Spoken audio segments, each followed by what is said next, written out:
The words cut through me like shattered glass. "You ruined our lives," Sarah screamed, her face twisted with rage I'd never seen before. My younger sister, the one I'd protected through scraped knees and broken hearts, now stood before me like a stranger. My parents, Martha and Robert, rose from their cream-colored sofa in perfect synchronization. Their hands came together in slow, deliberate applause. The sound echoed through our childhood home, each clap a nail in the coffin of what I thought we were as a family. I didn't argue. I didn't defend myself. I simply turned and walked out, closing the door quietly behind me. 24 hours later, my phone screen glowed with 99 missed calls. I stared at the number, remembering how this nightmare began 3 months ago. 3 months earlier, I sat hunched over financial statements in the back office of Sweet Memories Bakery, the business my grandparents had built with their bare hands in 1972. The numbers swimming before my eyes told a story I couldn't ignore. We were drowning in debt, and my parents had been hiding it from everyone. As the family's accountant, I'd taken over the books 2 years ago when Dad's arthritis made it difficult for him to write. What I discovered that March afternoon made my stomach drop. Someone had been creating fake vendor accounts, siphoning money like a slow bleed that had nearly drained us dry. I spread invoice after invoice across the wooden desk, cross-referencing payment records with actual deliveries. The Riverside Flour Company didn't exist. Neither did Premium Baking Supplies, Inc. or 5 other vendors who'd been paid consistently for 18 months. My hands trembled as I calculated the damage. Nearly $200,000 had vanished into these phantom companies. The bell above the front door chimed, and Sarah burst in with her characteristic energy. "Mia, you'll never guess what happened." Her engagement ring caught the afternoon light as she waved her left hand. "Derek proposed last night at the Symphony Hall. Can you believe it? Me marrying a pharmaceutical executive." I forced a smile while my mind raced. Our parents rushed from behind the counter, flowers still dusting Mom's apron. They embraced Sarah, tears of joy streaming down their faces. Dad kept repeating how proud he was, how Sarah had always been destined for great things. "We'll have the reception here," Mom announced, already planning. "Show everyone that Sweet Memories is still the heart of this community." If only they knew we might not have a bakery by then. I watched Sarah accept their congratulations, noticing how her smile faltered when Dad mentioned updating our insurance policies now that she'd be joining a prominent family. She quickly changed the subject to wedding dress shopping. That evening, after everyone left, I stayed behind to dig deeper. Each fraudulent transaction led back to the same bank routing number. My blood ran cold when I traced it to an account registered under a business called SM Enterprises, Sarah Marie Enterprises, my sister's initials, her middle name. The pieces clicked together with sickening clarity. I printed every document, my hands shaking as papers piled up. The evidence was undeniable. Sarah hadn't just stolen from the business. She'd done it systematically, carefully, like someone who'd planned every move. The golden child, the one my parents praised at every opportunity, had been bleeding our family legacy dry. 2 days later, I confronted Sarah at her apartment. She lived in a trendy downtown high-rise far beyond what her marketing job should have afforded. I'd called ahead, saying we needed to discuss wedding planning. The lie tasted bitter on my tongue. Come in." Sarah greeted me with her usual warmth, but I caught the flash of something else in her eyes. Fear, guilt. She led me to her living room, all modern furniture and city views. I didn't waste time with pleasantries. I placed the manila folder on her glass coffee table. "We need to talk about SM Enterprises." The color drained from her face. She sank into her white leather chair, suddenly looking younger than her 28 years. "I don't know what you mean." "Please don't lie to me, Sarah. Not after everything I've found." I opened the folder, spreading out transaction records. $200,000 from Grandma and Grandpa's bakery. How could you? The silence stretched between us until she finally broke. Tears streamed down her face as words tumbled out in a desperate rush. You don't understand. I got in too deep. It started with just one bet at the casino. I was celebrating a work promotion and I won big the first time. $5,000 on a single hand of blackjack. I thought I had a system. She described how the wins turned to losses, how she chased her defeats with bigger bets. Online poker, sports betting, casino trips that lasted entire weekends, the high-interest loans from sketchy companies when her credit cards maxed out. Then came the real danger, underground poker games in Chinatown warehouses where violent men didn't accept payment plans. I kept thinking I'd win it back, she sobbed. One big score to fix everything. Derek can never know. He comes from such a perfect family. His mother already thinks I'm not good enough. I struggled between sympathy and anger. You have to tell Mom and Dad. We can figure this out together. Maybe set up a payment plan. Sarah's tears stopped abruptly. Her expression hardened into something I'd never seen before. If you tell anyone, I'll say it was you. I've already prepared for this possibility, Mia. There are files on your work computer showing you've been embezzling. Emails from your account authorizing these transfers. Who do you think they'll believe? The daughter who stayed here working at a bakery or the one who's marrying into Philadelphia society?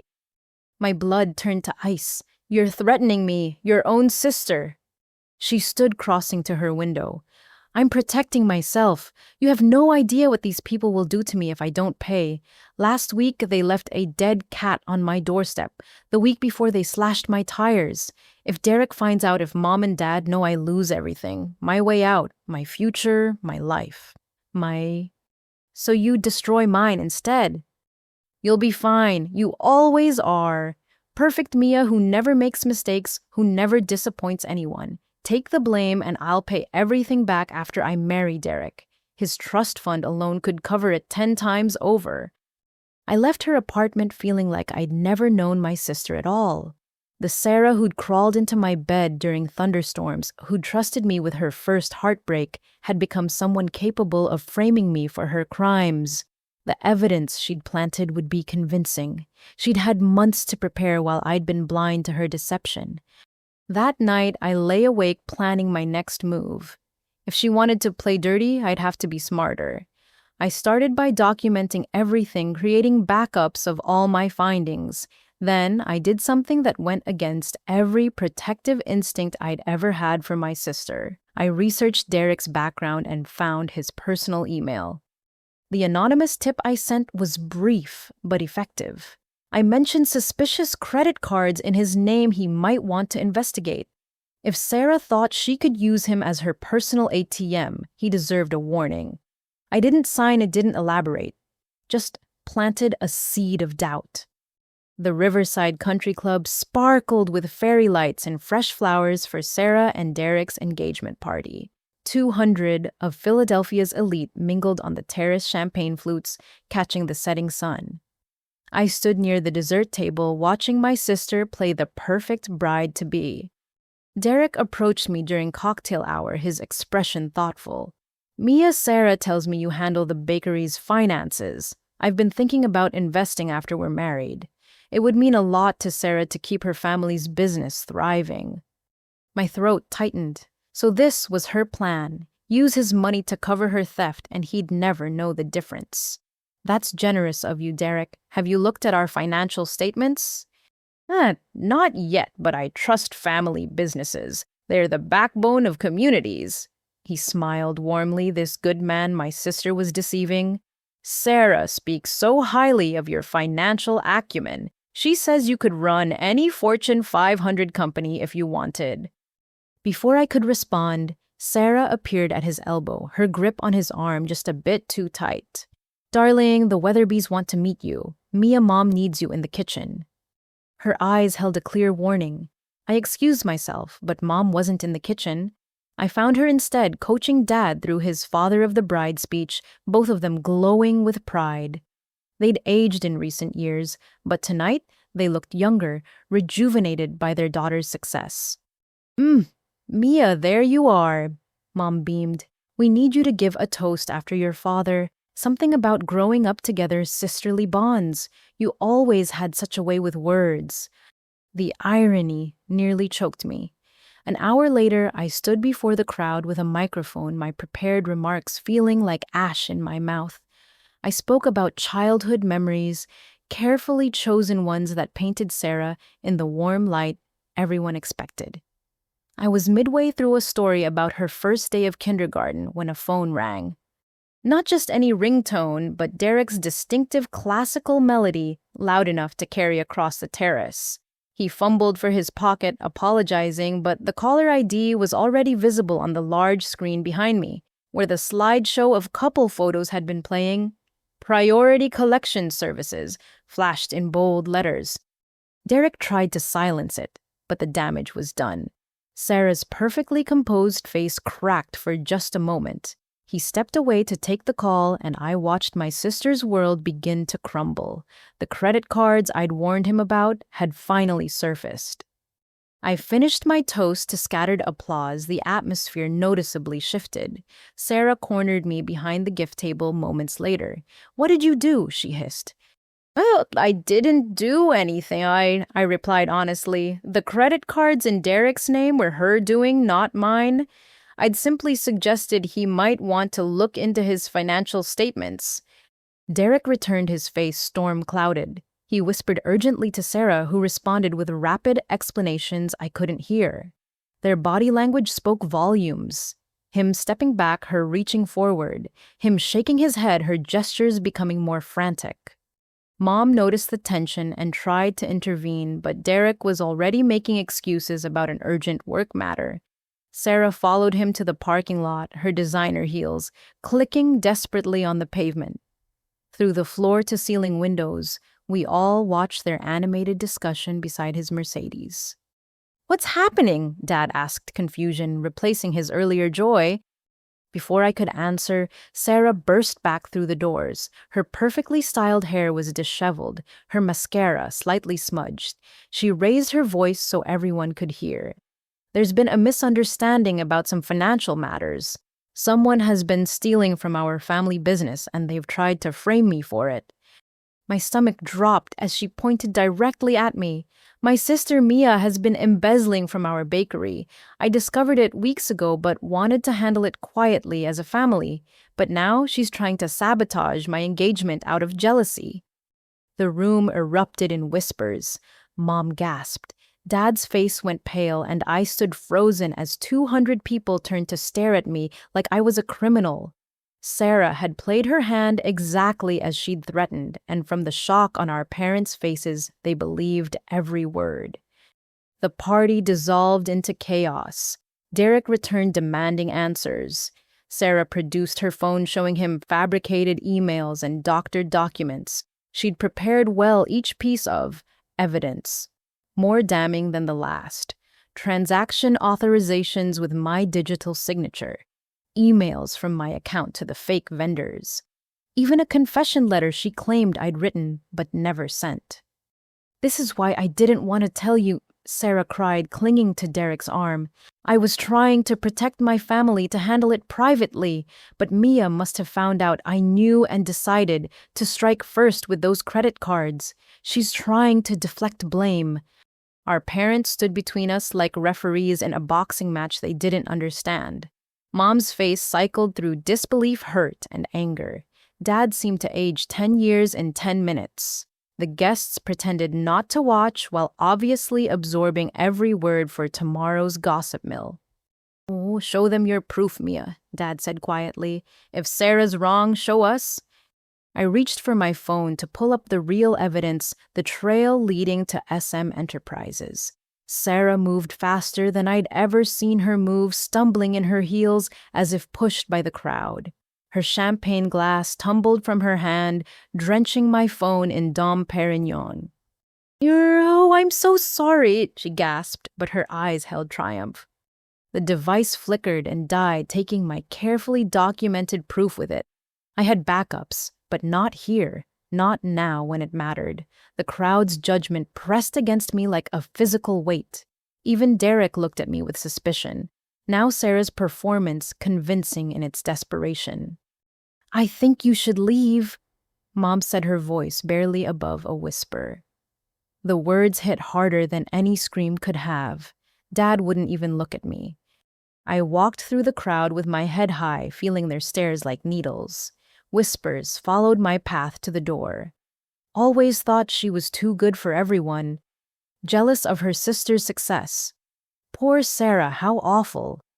Agnes, our bakery's longest-serving employee, caught my arm near the exit. At 73, she'd worked for my grandparents before my parents took over. She'd seen our first steps, handed out cookies for scraped knees, and knew every family secret worth knowing. Or so I thought. Meet me at the loading dock, she whispered, pressing her car keys into my hand. Drive my car. I'll get a ride with my nephew. I almost broke down at this small kindness. Outside, the summer air felt thick with humidity and judgment. I sat in Agnes's ancient Honda, watching through the rearview mirror as the party continued without me. My phone was dead, my family had turned against me, and my sister had executed her threat perfectly.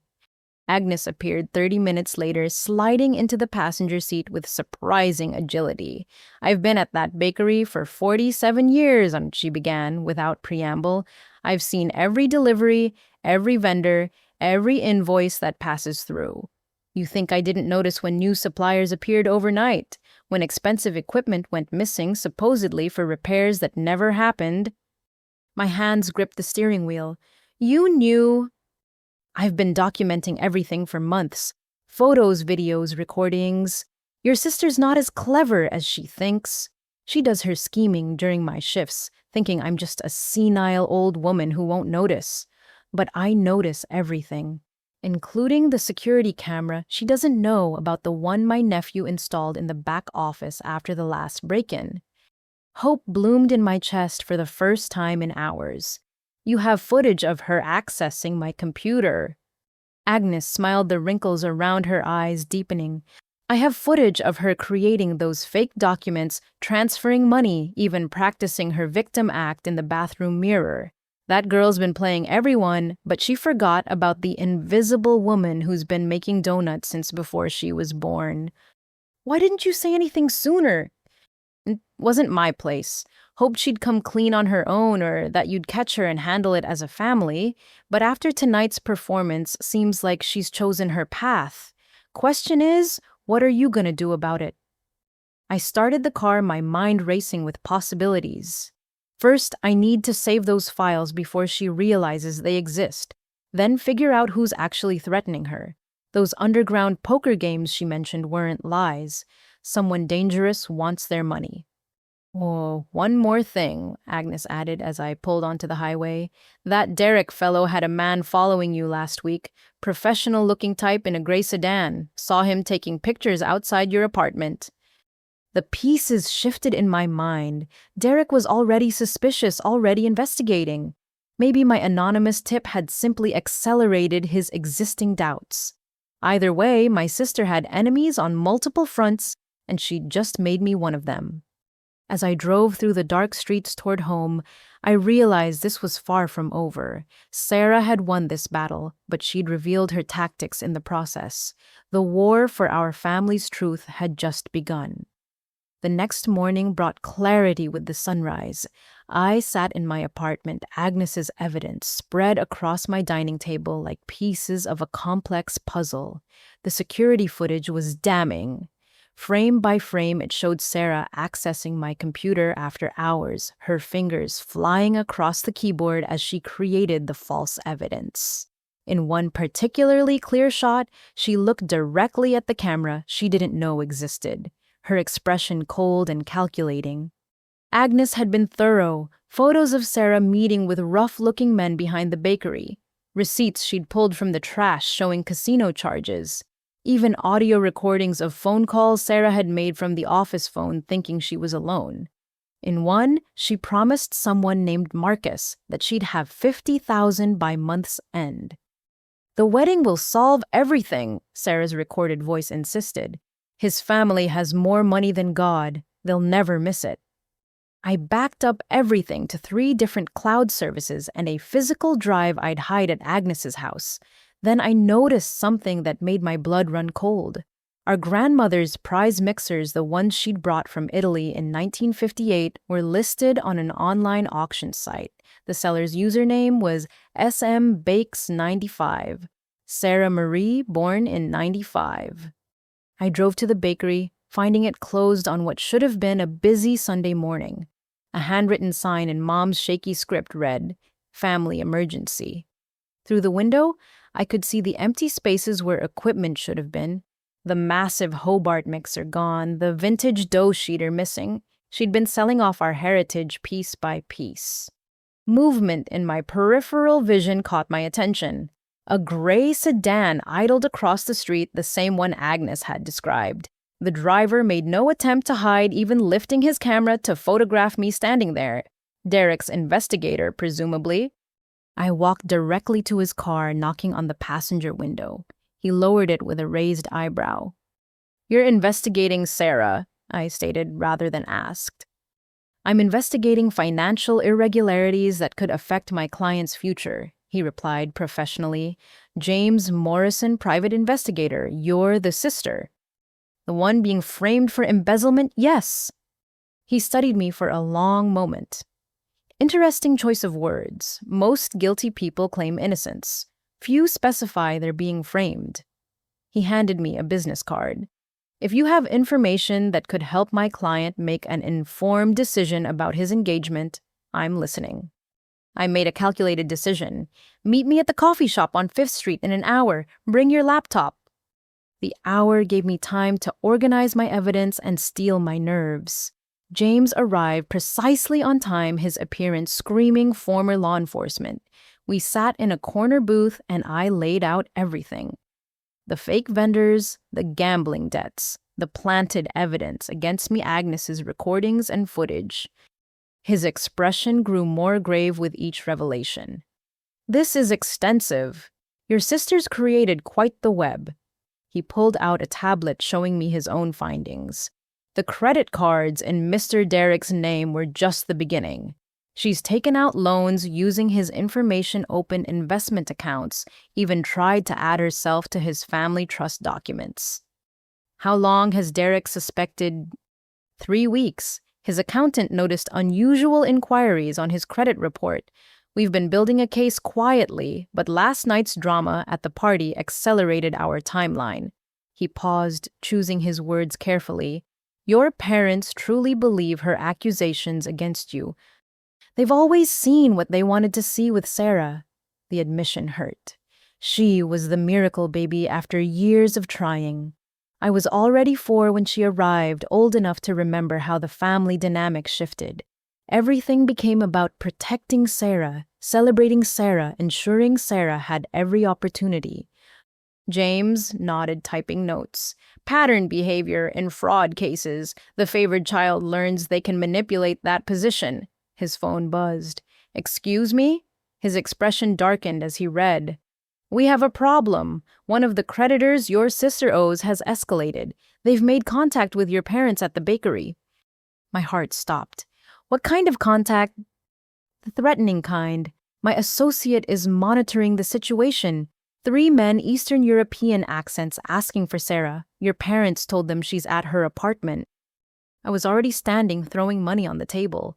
"We have to warn her. Whatever she's done, she doesn't deserve whatever they're planning." James looked surprised by my urgency. "She's actively destroying your life." "She's still my sister." We raced across town in his gray sedan, him calling Derek while I tried Sarah's phone. No answer.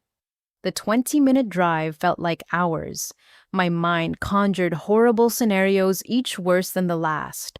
Sarah might be a liar and a thief, but she was also the little girl who'd held my hand during scary movies, who trusted me with her deepest secrets before gambling stole her soul.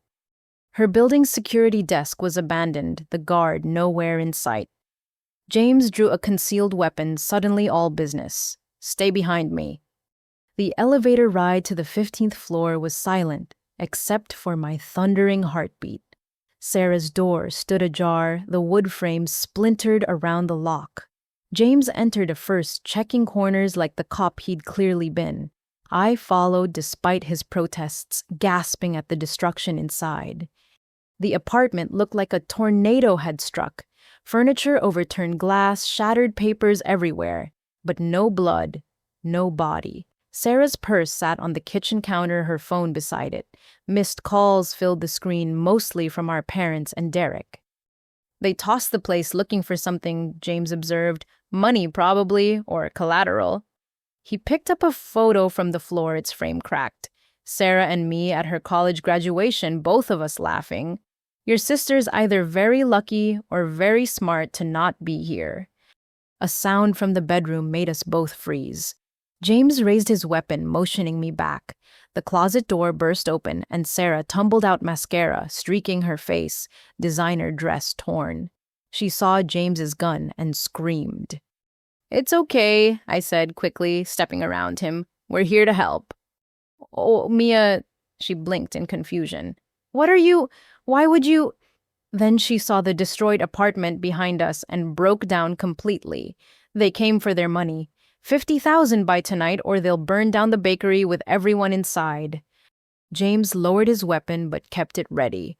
"Who exactly are they?"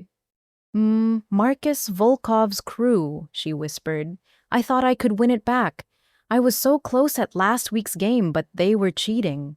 They're always cheating, but what can you do?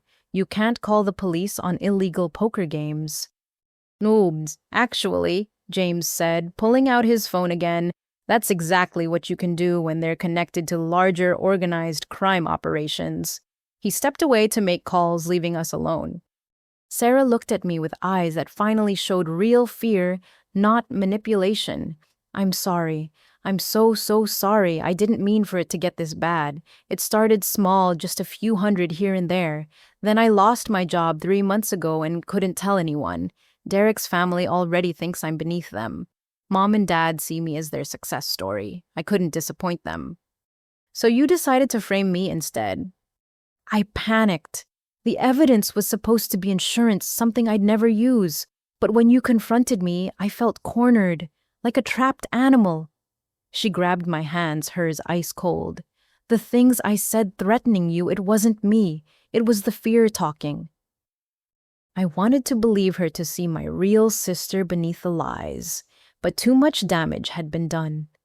"Where's the money, Sarah? The 200,000 from the bakery?" "Gone. Most of it went to debts. The rest I lost trying to win back what I owed." She laughed bitterly. "I'm exactly what everyone says about gambling addicts. I threw away my family for the chance at one more hand." James returned, his expression grim. "Police are on their way along with FBI. Volkov's been on their radar for racketeering. Your sister's testimony could help take down his entire operation." He looked at Sarah. "It also means witness protection if you cooperate fully." "What about my family, Derek?" "That depends on what truths you're willing to tell." The sound of sirens grew closer, and I realized our family would never be the same.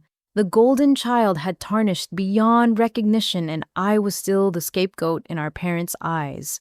But at least Sarah was alive, and that had to count for something. Even if she'd tried to destroy me, I couldn't let them destroy her. As uniformed officers flooded the apartment, I made myself a promise. I'd save the bakery, clear my name, and somehow find a way to forgive. Not for Sarah, not for our parents, but for the little girl in that cracked photograph who'd once believed her big sister could protect her from anything, even from herself. 2 days after Sarah's apartment was ransacked, our parents called a mandatory family meeting. The text came from Dad's phone but bore Mom's commanding tone. "Family meeting tonight, 7 p.m. No excuses." I arrived at my childhood home to find Agnes's car already in the driveway. Through the window, I could see my parents sitting rigid on the sofa while Sarah occupied the armchair like a defendant at trial. Agnes sat in the corner, knitting needles, clicking rhythmically. Finally," Mom said as I entered. "Sit down, Mia. We need to discuss your theft." The words stung, even though I'd expected them. Sarah had the decency to look uncomfortable, shifting in her seat. Her designer clothes had been replaced with simple jeans and a sweater, her face pale without its usual perfect makeup. Martha, Agnes spoke up. Perhaps you should hear what your daughter has to say first. Oh, which daughter? Dad asked coldly. The one who stole from us or the one being threatened by criminals because of it? I pulled out my laptop, my hand steady despite my racing heart. I'd like to show you something, evidence that Sarah has been lying to all of us. Sarah's eyes widened. My apartment was destroyed. I could have been killed, and you're still trying to blame me. Wait, I'm trying to save our family, I countered, connecting my laptop to their television. With truth. The security footage began to play. There was Sarah clear as day entering the bakery after hours. The timestamp showed 2 a.m. 3 weeks ago. She went straight to my desk, logged into my computer, and began creating documents. The camera caught her face perfectly as she smiled at something on the screen. This is fake, Sarah interrupted. Mia's good with computers. She could have created this. Agnes set down her knitting. I installed that camera myself after the Fletcher boy tried to break in last year. Been recording everything since, including you practicing your little victim speech in the bathroom mirror. She produced a small recorder, pressing play. Sarah's voice filled the room. Mia's jealous of my engagement. She's always been jealous. When I tell Mom and Dad I need to cry here. No here. Make it believable. The color drained from Sarah's face. Our parents sat frozen, processing what they were seeing and hearing. I continued presenting evidence methodically. The fake vendors, the money trail, the sold equipment, each piece building an undeniable case. Or, even if this is real, Mom said slowly, it doesn't explain the men who came to our bakery. Sarah's in danger because of gambling debts you claim she accrued stealing from us. Where's your proof of that? I switched to bank statements, tracing each fraudulent payment to casino transactions. January 15th, $25,000 to SM Enterprises. January 16th, $24,000, withdrawn at Riverside Casino. The pattern repeats for months. Dad studied the numbers, his accounting background, making the truth undeniable. 200,000, he whispered. Our entire emergency fund, the renovation budget. Gone. Sarah stood abruptly. Fine, yes, I took it, but I was sick. Gambling addiction is a disease. I needed help, not judgment. She turned to our parents. I'm your daughter, your baby girl. Doesn't that mean anything? You tried to frame your sister, Mom said, her voice hollow. You were going to let Mia go to prison for your crimes.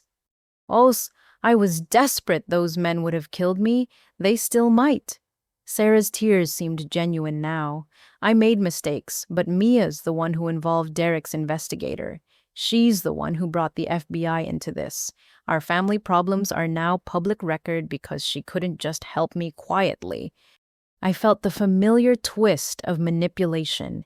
Even caught red-handed, Sarah was trying to make herself the victim and me the villain. You involved Derek when you stole his identity. You involved criminals when you couldn't pay your debts. I'm trying to clean up your mess. Whether by destroying my life. You destroyed your own life. I'm trying to save our family's legacy. The argument escalated, voices rising. Mom demanded to know how we'd fix this. Dad wanted to understand how he'd missed the signs. Sarah kept deflecting, blaming her addiction, my jealousy, Derek's family's expectations, everything but herself. Agnes cleared her throat loudly. If you're all done squawking, there's something else you need to see. She pulled out her phone, surprisingly tech-savvy for her age. This morning, while you were all pointing fingers, I did some investigating of my own. She showed us a social media profile, Marcus Volkov, the man threatening Sarah. But in his photos celebrating at various venues was a familiar face. Sarah laughing at his side in pictures dated 6 months ago, long before her engagement to Derek. You know him, I said, the pieces clicking. You didn't just owe him money, you were involved with him. Sarah's mask finally cracked completely. It's not what it looks like.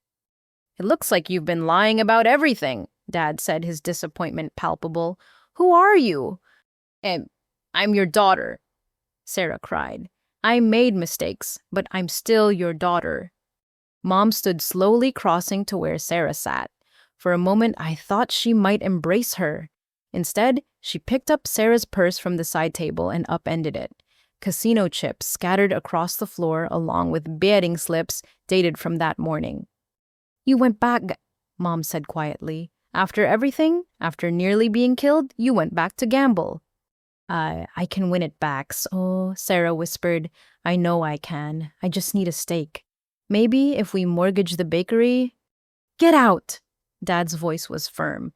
Pack your things and get out of our house. You're kicking me out. Mia's the one who exposed our private business to strangers. Boish, Mia's the one trying to save what you stole, Sigib, Mom corrected. We've enabled you for too long, Sarah. Always making excuses, always protecting you. We failed you by not seeing what you'd become.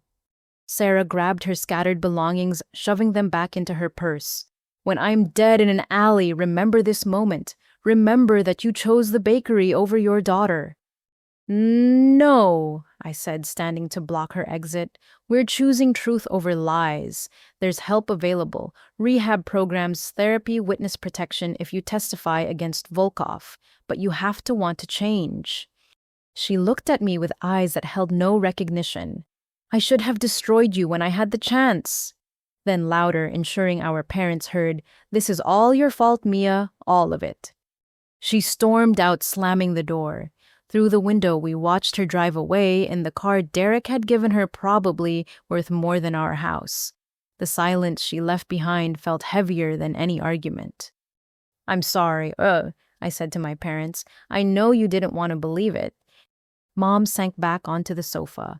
We saw what we wanted to see. The successful daughter, the perfect engagement, the fairy tale ending. She looked at me with tears streaming. While you worked yourself to exhaustion trying to save us, we celebrated the one destroying us. Agnes patted Mom's shoulder. Family makes us blind sometimes, but you've got one daughter here worth her weight in gold. Maybe focus on that. Dad pulled out his phone jaw, set with determination. I'm calling our lawyer. If Sarah won't accept help, we'll at least protect what's left of the business. Mia, can you provide all this evidence to build our case? Already prepared, I assured him. James Morrison, Derek's investigator, is coordinating with the FBI. We might recover some of the money if we can trace the transactions. And Sarah, Mom asked quietly, what happens to her? I wished I had a comforting answer. The sister I'd loved was gone, replaced by someone I didn't recognize. Addiction had stolen her as surely as she'd stolen from us. But somewhere maybe the real Sarah still existed. We just couldn't save someone who didn't want to be saved. Agnes began gathering her things. 50 years I've been watching families rise and fall. The strong ones survive truth. The weak ones crumble under lies. You folks decide which you want to be. As she left, my phone buzzed. James Morrison. Sarah just used Derek's credit card at the airport. She's running. I showed my parents the message. Another piece of their illusion shattered. The golden child had chosen flight over fight, gambling over family lies, over redemption. And we were left to clean up the wreckage, hoping something could be salvaged from the ashes of our family's trust. The pounding on my apartment door at midnight jarred me from restless sleep. Through the peephole, I saw Sarah disheveled and frantic. Against my better judgment, I opened the door, keeping the chain lock engaged. Well, please, she begged, mascara streaming down her face. I have nowhere else to go. You were at the airport 6 hours ago. Why aren't you on a plane? They froze Derek's cards. His family blocked everything. I'm trapped. Her designer luggage sat beside her, mud-stained from rain. Can I please just come in? I'll explain everything. Every instinct screamed no, but the temperature had dropped below 40 degrees. I reluctantly let her in, immediately regretting it when she collapsed on my sofa like she belonged there. I'm so sorry, she began, and for the first time in months, she looked genuinely broken. About everything. The lies, the theft trying to frame you. I got lost somewhere along the way. I remained standing, arms crossed. When did it really start, Sarah? The gambling. She pulled her knees to her chest, looking younger than her 28 years. 2 years ago, but not how I told you before. She took a shuddering breath. I was pregnant. Derek doesn't know. We'd only been dating 3 months and his mother already hated me. Said I was a gold digger from the wrong side of town. This was new information. I sat carefully in the chair across from her, maintaining distance. What happened? I lost the baby at 11 weeks, alone in a hospital because I couldn't tell Derek couldn't disappoint mom and dad. The nurse suggested I talk to someone, gave me a support group pamphlet, but instead I drove to the casino. Her voice cracked. I just wanted to feel something else. Anything else? The lights, the sounds, the possibility of winning. It numbed the pain. Why didn't you tell me I would have been there? Because you're perfect, Mia. You've always done everything right. Stayed home, helped the family, never caused problems.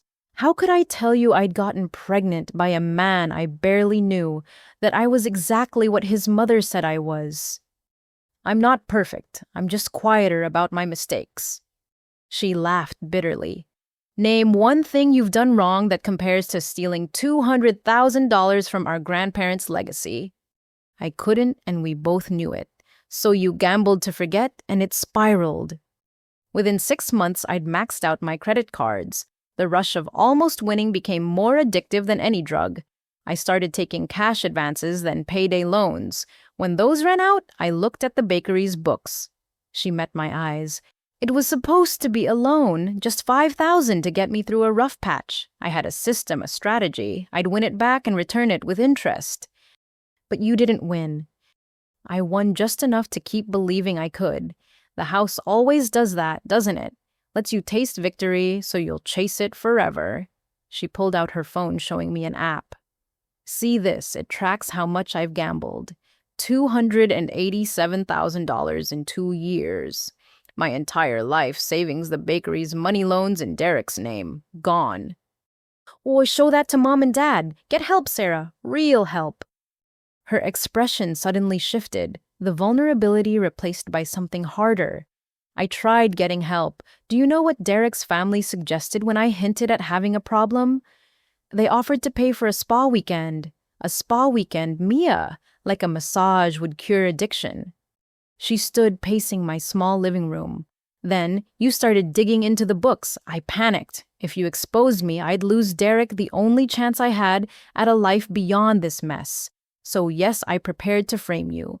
Yes, I was willing to let you take the fall, because drowning people don't care who they pull under with them. And now, what's your plan now that everything's exposed? I need money. The words hung between us. Just enough to get away, start fresh somewhere. 20,000. You could take another mortgage on your condo. I stared at her in disbelief. You're seriously asking me for money after everything? I'm asking my sister to save my life. Her voice rose to near hysteria. Volkov's men won't stop. The FBI wants me to testify, which means a target on my back forever. Derek's family is probably hiring lawyers to sue me. Mom and dad kicked me out. You're literally all I have left. And whose fault is that? Something in her snapped.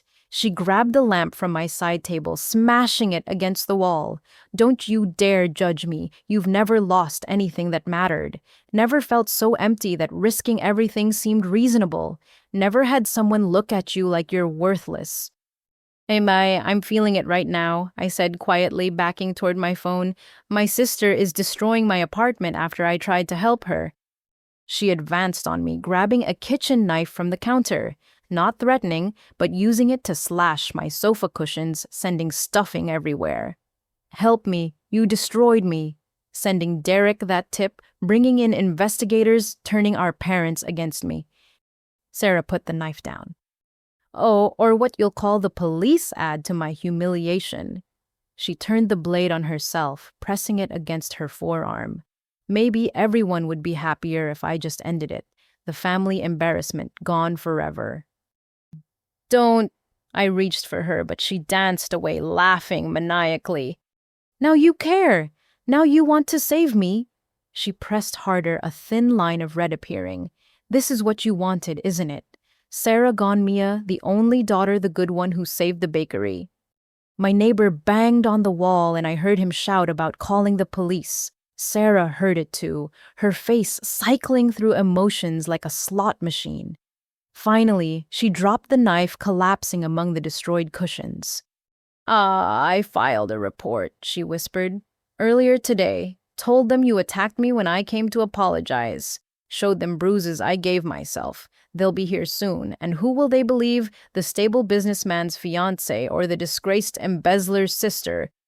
My blood ran cold. She'd done it again, prepared another trap while playing victim. Why, Sarah? Why hurt me when I'm trying to help? Because you still have things to lose. A job, an apartment, a future. I have nothing, so I might as well take you down with me. She stood, suddenly calm. The police will be here in minutes. I suggest you run, but that'll just make you look guilty. Sirens wailed in the distance, growing closer. I grabbed my phone quickly, texting James Morrison about the situation. Then I did something that surprised both of us. I sat down and waited. You're not running... Sarah seemed genuinely confused. Oh no, I'm done running from your lies, done protecting you from consequences. If they arrest me, the truth will come out eventually. It always does. The police arrived as she predicted. 2 officers who looked tired from a long shift, taking in the destroyed apartment and Sarah's carefully self-inflicted wounds. She spun her tale with practiced tears, claiming I'd attacked her when she came to reconcile. But technology was on my side. My apartment's security system had recorded everything, including audio. My neighbor emerged, having filmed through his peephole when the commotion started. James Morrison arrived with his FBI contacts, who were very interested in Sarah's attempts to manipulate witness testimony. As they led Sarah away in handcuffs, she looked back at me one last time. I really am sorry about the baby, she said quietly. It broke something in me that never healed right. I believed that part was true. Somewhere between the loss she'd hidden and the addiction that consumed her, my sister had disappeared. What remained was a desperate stranger wearing her face, willing to destroy anyone to feed the monster inside her. The apartment was ruined, my sense of safety shattered, but I was still standing. And tomorrow, I'd start rebuilding, without Sarah's shadow looming over me for the first time in years. The fluorescent lights of the holding cell made everything look sickly green. I'd been there 6 hours before Agnes posted bail, her retirement savings sacrificed for my freedom. The charges were serious assault, battery, attempted murder, all based on Sarah's false report and self-inflicted injuries. Don't say anything to anyone, Agnes instructed as we left the precinct. James Morrison has a lawyer meeting us at your apartment. What was left of my apartment anyway? Crime scene tape crisscrossed the door. Inside, forensic photographers had documented every slash, every broken piece, every drop of Sarah's blood from her self-inflicted wounds. My life reduced to evidence markers and case numbers. The lawyer, Patricia Chen, was sharp as her tailored suit. The security footage is helpful, but Sarah's injuries complicate things. Prosecutors love physical evidence. She spread photos across my damaged coffee table. These bruises are days old, professionally documented at a clinic yesterday. She's been planning this. While begging for my help, I said numbly. She cried about her miscarriage, made me feel sympathy, then tried to destroy me. Classic manipulation pattern. I've seen it in abuse cases. The question is whether we can prove it before trial. Patricia pulled out her tablet. Your sister has quite the digital footprint. Social media posts painting you as jealous, unstable. Comments on addiction forums claiming you're the gambler, not her. She's been crafting this narrative for weeks. My phone buzzed. Local news alert. Bakery heiress attacks. Sister and family fortune feud. They'd used Sarah's engagement photo, her smile radiant, next to my employee ID picture from the bakery. The contrast was deliberate, making me look bitter beside her glowing happiness. This is what we're up against, Patricia said. Public opinion matters. Juries are human. Agnes squeezed my shoulder. So we fight back with truth. I've got 47 years of reputation in this community. People trust me. But trust felt fragile as the story spread. My accounting firm placed me on indefinite leave pending investigation. Clients called to terminate contracts. Even regulars at the bakery whispered when I arrived to help with morning prep. Sarah had poisoned my life as effectively as arsenic in a well. Derek appeared on day 3 looking haggard. I need to apologize. My investigator told me you were likely innocent, but I let Sarah convince me otherwise. He handed me an envelope. Recordings from my car. Sarah didn't know about the security system. She discussed framing you multiple times, including planning those injuries. Why didn't you stop her? I was gathering evidence for our civil suit. I didn't know she'd escalate to criminal accusations. He paused. My family wants her prosecuted for fraud. Will you testify if needed? I'll testify to anything that reveals the truth. Patricia incorporated Derek's evidence, but warned it might not be enough. Sarah's painting herself as a traumatized woman, driven to desperation by family betrayal. She's given interviews from jail, each one more sympathetic than the last. Claims you've bullied her since childhood, that the gambling debts are yours, that she was trying to save the family business from your embezzlement. The lies spread faster than we could counter them. Justice for Sarah trended on social media. Strangers sent death threats to the bakery. Someone spray-painted "thief" on my apartment door. Mom stopped leaving the house after being confronted at the grocery store. I've made things worse, I told Agnes during another sleepless night. Maybe I should have just let her steal everything. At least then, only money would be gone, not our entire reputation. Oh, stop that, Agnes said firmly. Evil thrives when good people do nothing. Your sister chose this path with every lie, every theft, every manipulation. You chose truth. That matters even when it hurts. A week into the nightmare, James Morrison brought unexpected news. The FBI raided Volkov's operation, found interesting documents including contracts with your sister dating back 18 months. She wasn't just gambling, she was money laundering for them using the bakery accounts. What? Even after everything, this shocked me. Oh, small amounts at first mixed with legitimate deposits. In exchange, they forgave portions of her debt, but she got greedy, started skimming from their transactions too. That's why they came after her so hard. She stole from thieves. Patricia's eyes lit up. This changes everything. She's not a victim, but a co-conspirator in organized crime. Federal charges supersede state ones. If we can prove this connection, her credibility disappears. But Sarah had one more card to play. From her jail cell, she gave an interview to a popular podcast, sobbing through her tale of addiction and family abandonment.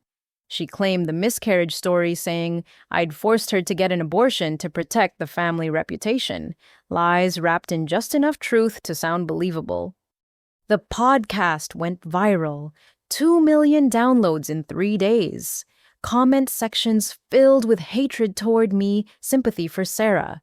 People who'd never met us chose sides based on her performance.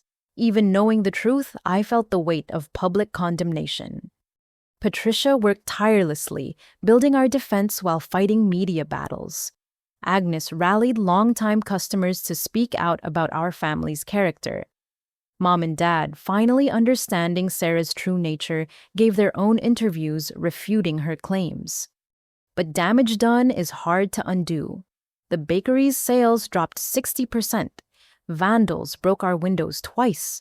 Health inspectors arrived daily responding to false complaints. We bled money fighting legal battles while trying to save the business. 1 month after my arrest, sitting in Patricia's office preparing for preliminary hearings, I got an unexpected call. Volkov himself from federal custody. "Oi, your sister." His accented voice was calm, almost amused.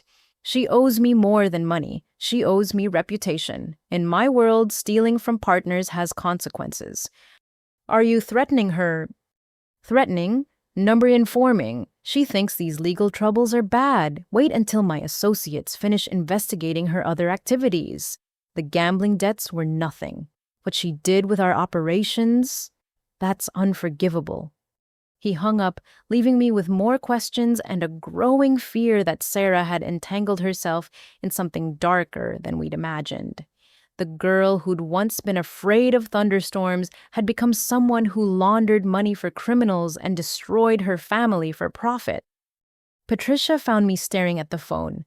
Whatever he said, we don't negotiate with criminals. We have enough evidence to clear your name without their help.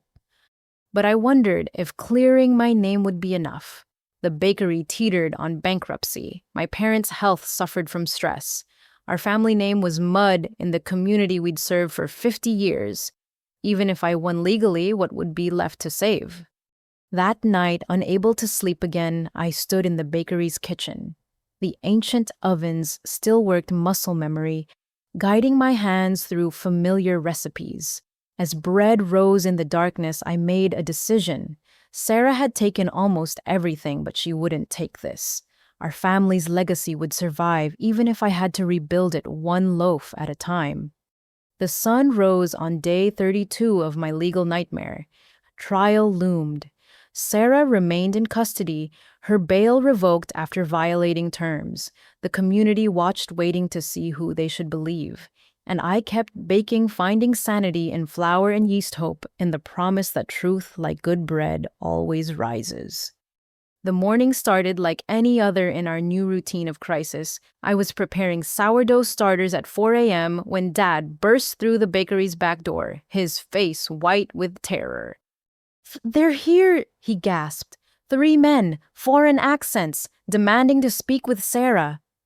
Through the kitchen window, I saw them. Not typical collection agents in cheap suits, but men who wore violence like cologne. The largest had scars across his knuckles that spoke of broken bones that weren't his own. They stood by our front entrance, smoking cigarettes with practiced patience. Mom emerged from the office, clutching the baseball bat we kept for emergencies. "I'm calling the police." Don't," I said, recognizing the middleman from Agnes's photos. "That's Marcus Volkov's brother Dmitri. If we involve police now, they'll disappear and come back when we're not prepared." So what do we do?" Dad's hands shook as he reached for Mom. "I'll talk to them." Before they could protest, I walked out, front keys jangling to hide my own trembling. "We're closed. Open at 6. Dmitri smiled, gold teeth catching streetlight. "We're not here for pastries. Sarah owes substantial debt. 300,000 with interest. Payment due 48 hours ago." "Sarah's in jail. You'll have to take that up with her lawyer." The scarred man laughed. "Lawyers don't concern us. Debts passed to family in our culture. Very traditional." He pulled out a lighter, flicking it meaningfully. "Beautiful bakery. Wood construction, yes. Original from 1972. Would be shame if accident happened." "Are you threatening to burn down our business?" "Threatening? No, discussing fire hazards, old buildings, paper records, flour dust in air, very combustible." Dmitri stepped closer. "Your sister made promises, took our money, used our services, then betrayed trust. This cannot stand." "What services?" I kept my voice steady despite my racing heart. "She didn't tell you Sarah worked for us. Moving money through your books, cleaning cash. Very helpful until she got greedy." He pulled out his phone, showing bank statements. See deposits to bakery accounts, withdrawals to her casino friends. But some withdrawals never arrived. Sarah kept percentage for herself. My stomach sank. The money laundering James had mentioned was worse than I'd thought. "How much did she steal from you?" 100,000 give or take, plus original gambling debt, plus interest, plus disrespect tax." His smile vanished. 300 total. Fair price for family peace. Dad appeared in the doorway. "We don't have that kind of money. The bakery's barely surviving." Then you have 48 hours to find it, or we collect in other ways. Dmitri dropped his cigarette, grinding it under his heel. Your daughter Sarah, she promised many things. Used your business as collateral. Showed us financial statements, proved bakery worth 500,000 minimum. We accepted this as guarantee. She had no right to pledge our business, Mom said, joining us with the bat still in hand. The scarred man sneered. Rights don't matter, debts do. Pay or burn, simple choice. They left as suddenly as they'd appeared, piling into a black SUV with tinted windows. We stood frozen until their taillights disappeared, then Dad's knees buckled. I caught him guiding him to our outdoor bench. 300,000, he whispered. Where do we find 300,000 in 2 days? Mom sat beside him, the bat clattering forgotten. Maybe we should just let them have it. Insurance would cover the building. Insurance fraud. I stared at her. That's your solution. Or what else is there? We're already ruined. Sarah made sure of that. Tears streamed down her weathered face. 50 years of building this legacy, and one daughter destroyed it all. I pulled out my phone, calling James Morrison. He answered on the second ring, already alert despite the early hour. Let me guess. Volkov's crew made contact. His brother, demanding 300,000 in 48 hours or they torch the bakery. Claims Sarah used our business as collateral for loans. She probably did. I'll notify FBI, but they can't provide 24/7 protection. Any chance you can raise the money? I looked at my parents, broken on the bench they'd shared their first kiss on decades ago. I have 30,000 in savings, maybe another 20 in retirement funds. The bakery account has 5,000 on a good day. Not enough to matter. They won't take partial payment. He paused. There might be another option. Dangerous, but possible. I'm listening. Sarah knows where she hid money. Not all the stolen funds went to gambling. My investigation found offshore accounts, cryptocurrency wallets. She was smarter than we gave her credit for salting away escape funds. If she has even half what I suspect, it could cover the debt. She'll never tell us. She'd rather watch us burn. Maybe. Or maybe she still has enough humanity left to save her family. Worth a try. I hung up, decision made. I need to visit Sarah. Dad grabbed my arm. After what she's done, she's the reason we're in danger. She's also the only one who might have hidden money. I have to try. Mom stood, new determination replacing despair. Then we all go. If this is our last chance, we face it as a family. We drove to the county jail in silence, each lost in thought. The building loomed gray and forbidding, surrounded by razor wire and broken dreams. Inside, we endured security screenings and paperwork before being led to a sterile visiting room. Sarah entered in orange jumpsuit and shackles, her beauty stripped away by harsh reality. She saw all three of us and stopped, surprise flickering across her face. "That family reunion?" she asked, attempting her old sarcasm. "How touching." "Dmitri Volkov visited this morning," I said without preamble. 300,000 in 48 hours or they burned the bakery. Says you pledged it as collateral. Her mask slipped. "They found you already. I thought I'd have more time." "Time for what?" Mom leaned forward. "What are you planning, Sarah?" Survival. It's all I've been planning for months." She met each of our eyes in turn. "You want me to feel guilty? I do. You want apologies? I'm sorry. But sorry doesn't pay violent men or rebuild burned buildings." "Do you have money hidden?" Dad asked directly. "Enough to save the bakery." Sarah laughed, bitter and sharp. "Save the bakery. The same bakery you chose over me, the one you'd rather protect than your own daughter." "What, you chose gambling over family," I reminded her. "You chose theft over honesty. Every choice was yours." "And I'd make them again," she snarled, then caught herself. "No, that's not true. I do everything differently, but I can't. The money's gone scattered across dozen bad bets and worse decisions. I have nothing left to give." "You're lying," Mom said quietly. "You always touch your hair when you lie. Been doing it since you were 5 and broke my grandmother's vase. Sarah's hand froze halfway to her head, the tell she'd never realized we knew. In that moment, she looked young again, caught between truth and self-preservation. Even if I had resources, she said carefully, why would I give them to you? You abandoned me, threw me out when I needed help most. Because despite everything, we're still family, Dad said. And because if they burn the bakery, your grandparents' legacy dies. The place where you took your first steps, decorated your first cake, learned that food made with love tastes different. All of it gone. Sarah's composure cracked. For a heartbeat, I saw my real sister beneath the addiction and lies. Then the moment passed, walls slamming back into place. "Gigert," she called out, "visit's over." As they led her away, she paused at the door. "Check the flour bin in the basement, the one Grandma used for her secret stash during the Depression. She taught me about it when I was 12, made me promise to only use it for emergencies." She looked back, tears finally falling. "I guess this qualifies." Then she was gone, leaving us with cryptic hope and ticking clock. 47 hours to find whatever Sarah had hidden, pay off violent men, and somehow salvage our shattered family. The odds were impossible, but we'd built our legacy on flour and faith. Time to see if either could save us now. We raced back to the bakery, hope and desperation fueling our speed. The basement hadn't been touched in years, not since Grandma's death.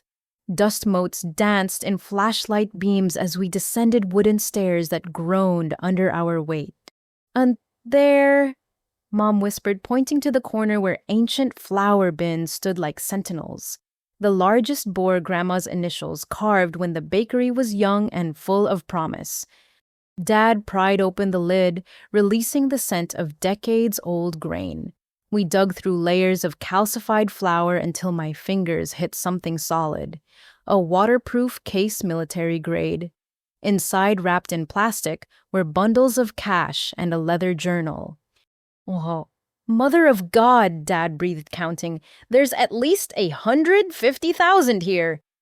I flipped through the journal, finding Sarah's meticulous records. She'd been skimming from her own theft, from Volkov's money laundering, from Derek's credit cards, creating an escape fund while her addiction spiraled.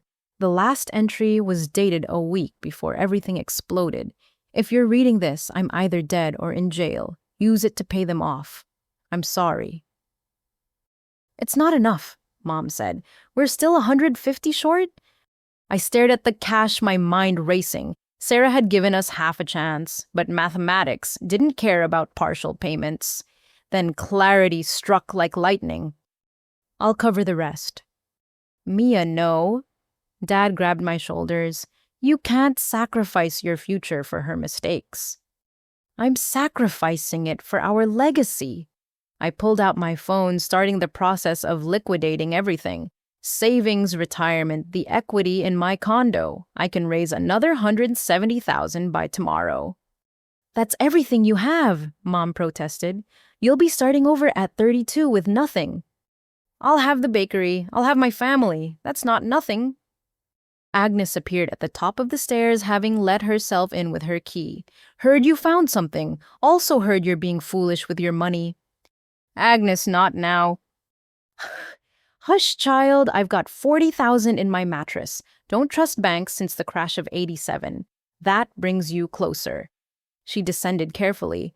"Called in some favors, too. The Hendersons owe us for catering their daughter's wedding at cost. The Patel family never forgot how your grandparents sponsored their visa. Community remembers kindness."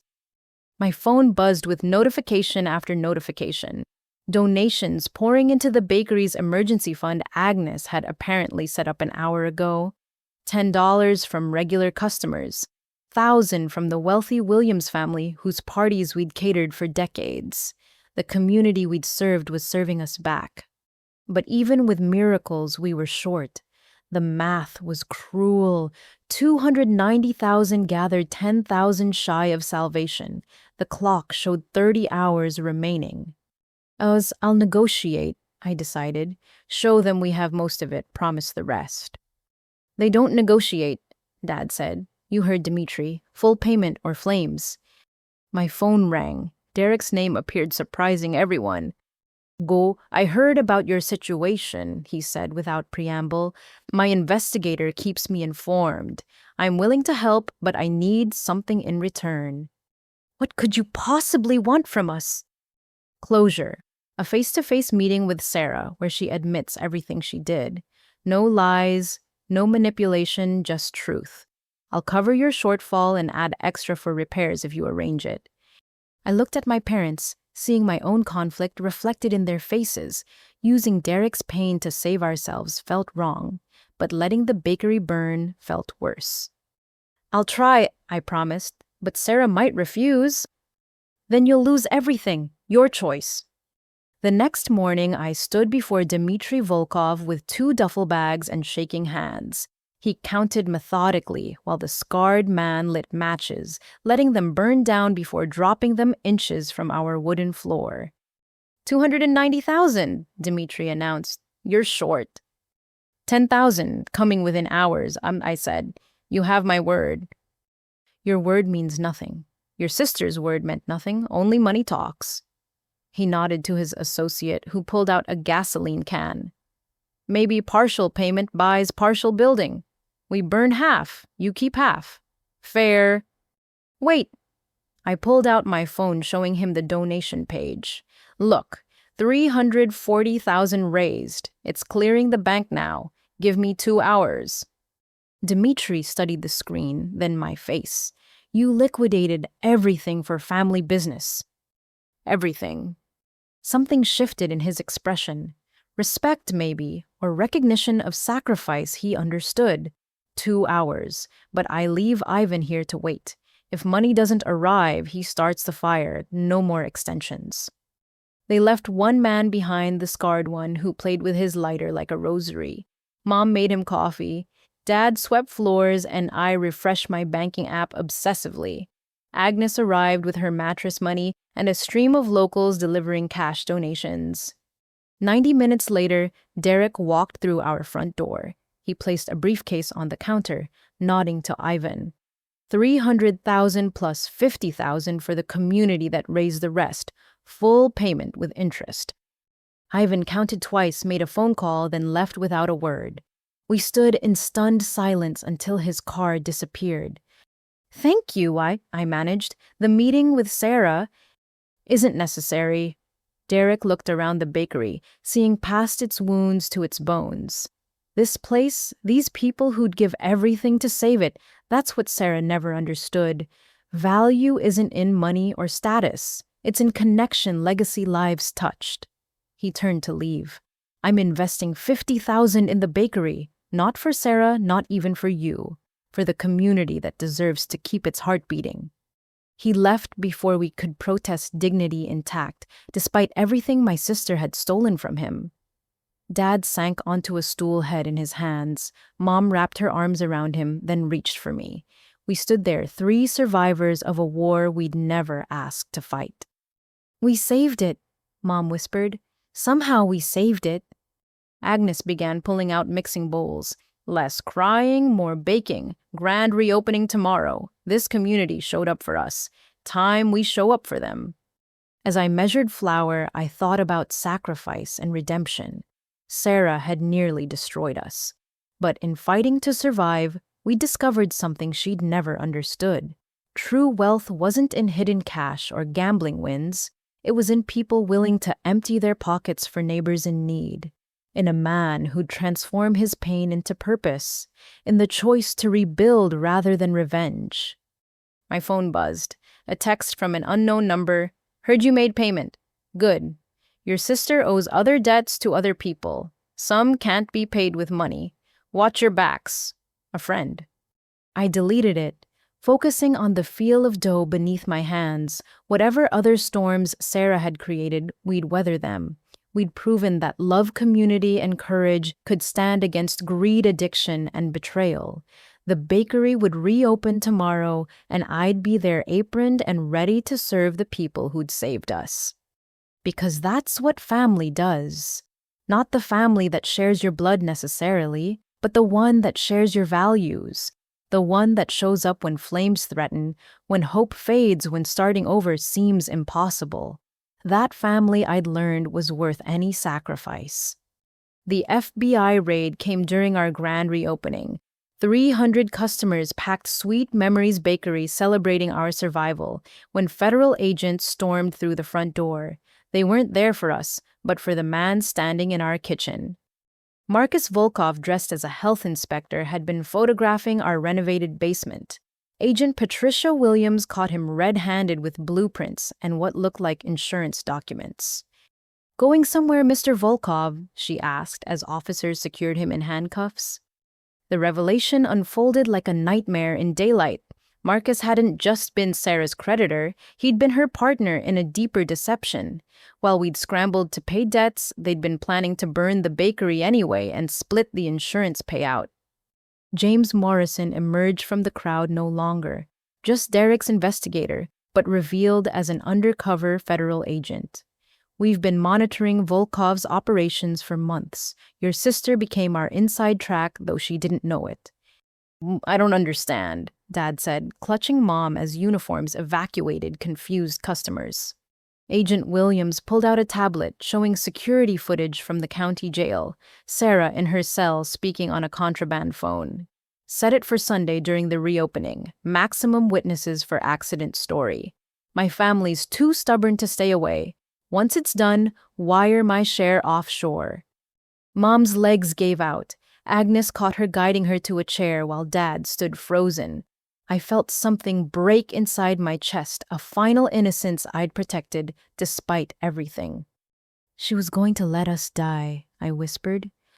"The money in the basement was insurance," James explained. "If you'd found it and paid Dmitri, she'd get half the debt collection. If you hadn't, Volkov would burn the building and she'd get half the insurance. Either way, she won." Derek appeared beside James, and suddenly his presence made sense. "I've been working with federal authorities since discovering the identity theft. We knew about the affair, the planned fraud, all of it. What we didn't know was how deep her betrayal went." Affair. The word fell from my lips like poison. Agent Williams scrolled through messages between Sarah and Marcus. Intimate photos, declarations of love plans for a future built on our ashes. The engagement to Derek had been pure performance, a way to access his wealth, while she built her real life with a criminal. 6 months, Marcus said from where officers held him. "She's been mine 6 months, played your boy Derek like a violin while planning our escape. Would have worked too if she hadn't gotten greedy stealing from my operations." "Shut up," Agent Williams warned, but Marcus laughed. "Why, they deserve the truth. Sarah came to me with a business proposition. Destroy the bakery, collect insurance, disappear together. Your precious daughter isn't some helpless addict. She's a predator who chose her marks carefully." I thought I might vomit. Every manipulation, every tear, every moment of sympathy I'd felt for her curdled into horror. "The miscarriage story. Real," Marcus shrugged, "but not Derek's baby, mine. Happened right before we started planning this.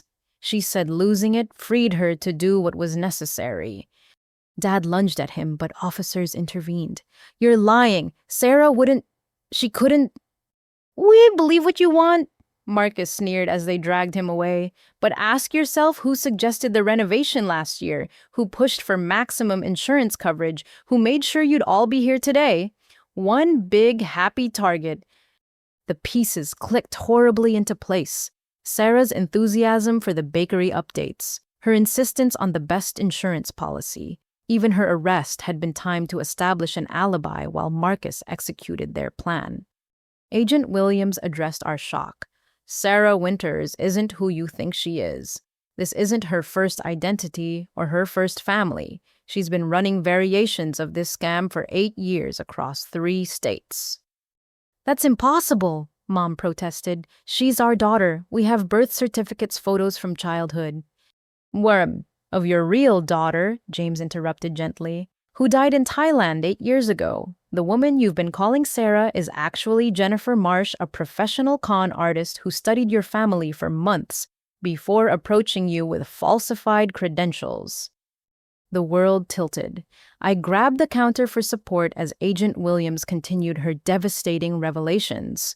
Photos appeared on her tablet. Our Sarah, with different hair in Colorado, playing devoted daughter to an elderly couple. The same woman in Maine engaged to a wealthy businessman. Phoenix, where she'd married into a political family before vanishing with campaign funds. Or she targets families with deceased children, ones who died abroad, where death certificates are harder to verify immediately, inserting herself during grief, becoming the miracle survival story everyone wants to believe. Williams showed us the real Sarah's death certificate from a motorcycle accident in Bangkok. "Your daughter has been dead for 8 years. Jennifer took her place 3 months after the funeral." I thought of all the moments that hadn't quite fit. Sarah's sudden interest in gambling when she'd always been risk-averse. Her taste in food changing completely. The way she'd sometimes fumble family stories, claiming memory loss from trauma. We'd explained away every inconsistency because we'd wanted to believe. "But she knew things," Mom sobbed. "Private things only Sarah would know." "Mom, she's extremely thorough," Williams acknowledged. "Hacks, emails, studies social media interviews, distant relatives. By the time she makes contact, she knows more about her target than they know themselves." My phone rang, Sarah's lawyer requesting an emergency meeting. We were too shattered to refuse. The federal courthouse conference room felt like a tomb. Sarah or Jennifer or whoever she was entered in shackles and orange, but her expression had changed completely. Gone was any pretense of sisterly affection or remorse. A stranger stared back at us with calculating eyes. "So you know," she said simply, "that makes this easier." "Easier," Dad's voice broke. "You let us mourn our daughter while you played with our hearts." "Oh, I gave you what you wanted. A miracle. Your baby girl home safe. You were so desperate to believe you ignored every red flag." She leaned back, studying us like specimens. 3 years I played perfect daughter. Do you know how exhausting it was pretending to care about your provincial little bakery, your tedious family dinners, your endless stories about heritage and legacy? Why, I had to know. Why our family? You were perfect marks. Established business, good insurance, trusting nature. Plus, Sarah had been gone long enough that memories would be fuzzy.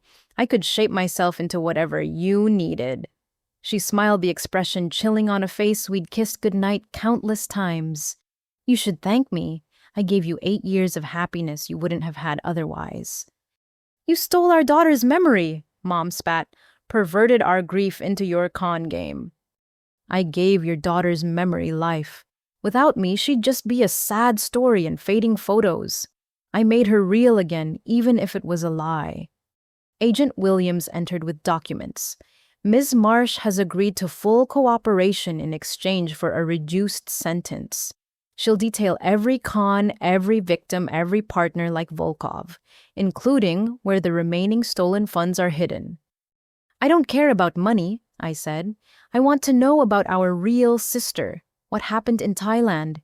Did you have anything to do with her death?" For the first time, something genuine flickered in her eyes.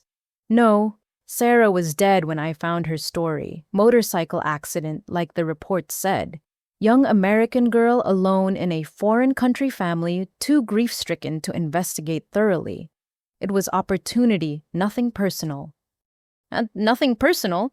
Dad stood trembling with rage. "You destroyed our lives, made us question our memories, our sanity, our love for our own child. And it's nothing personal?" It's business," she corrected. "You're not special. You're just the family that took longest to figure it out." She turned to me. "Although you came close several times, that accounting degree was inconvenient. If you'd been less competent, this could have lasted years more." The truth of our situation crashed down with brutal clarity. We'd been mourning an imposter, defending a stranger, sacrificing everything for someone who'd worn our daughter's identity like a costume. The real Sarah had been dead for 8 years, and we'd never properly grieved her because we'd been too busy loving her replacement. This one last question, I said as guards prepared to take her away.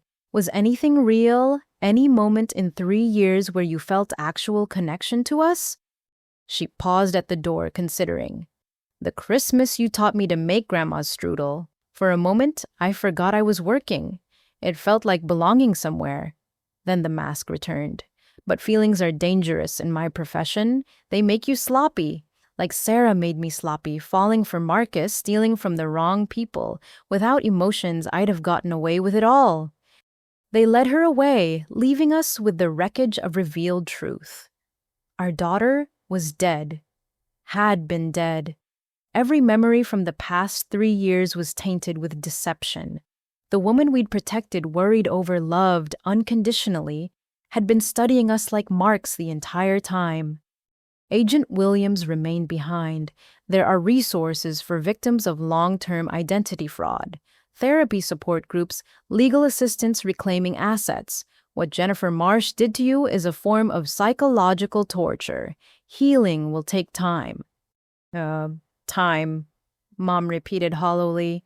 We need time to mourn our real daughter, the one who died alone in Thailand while we sat here oblivious. Dad pulled out his phone, scrolling to old photos. The real Sarah at 20, laughing at her college graduation, full of dreams about traveling, teaching English abroad, making a difference. She died pursuing those dreams, and we dishonored her memory by believing a lie.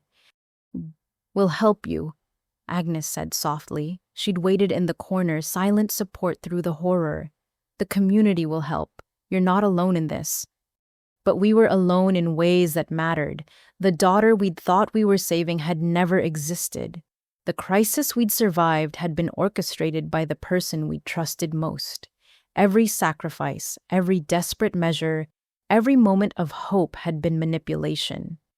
I looked at my parents, seeing them clearly for the first time in years.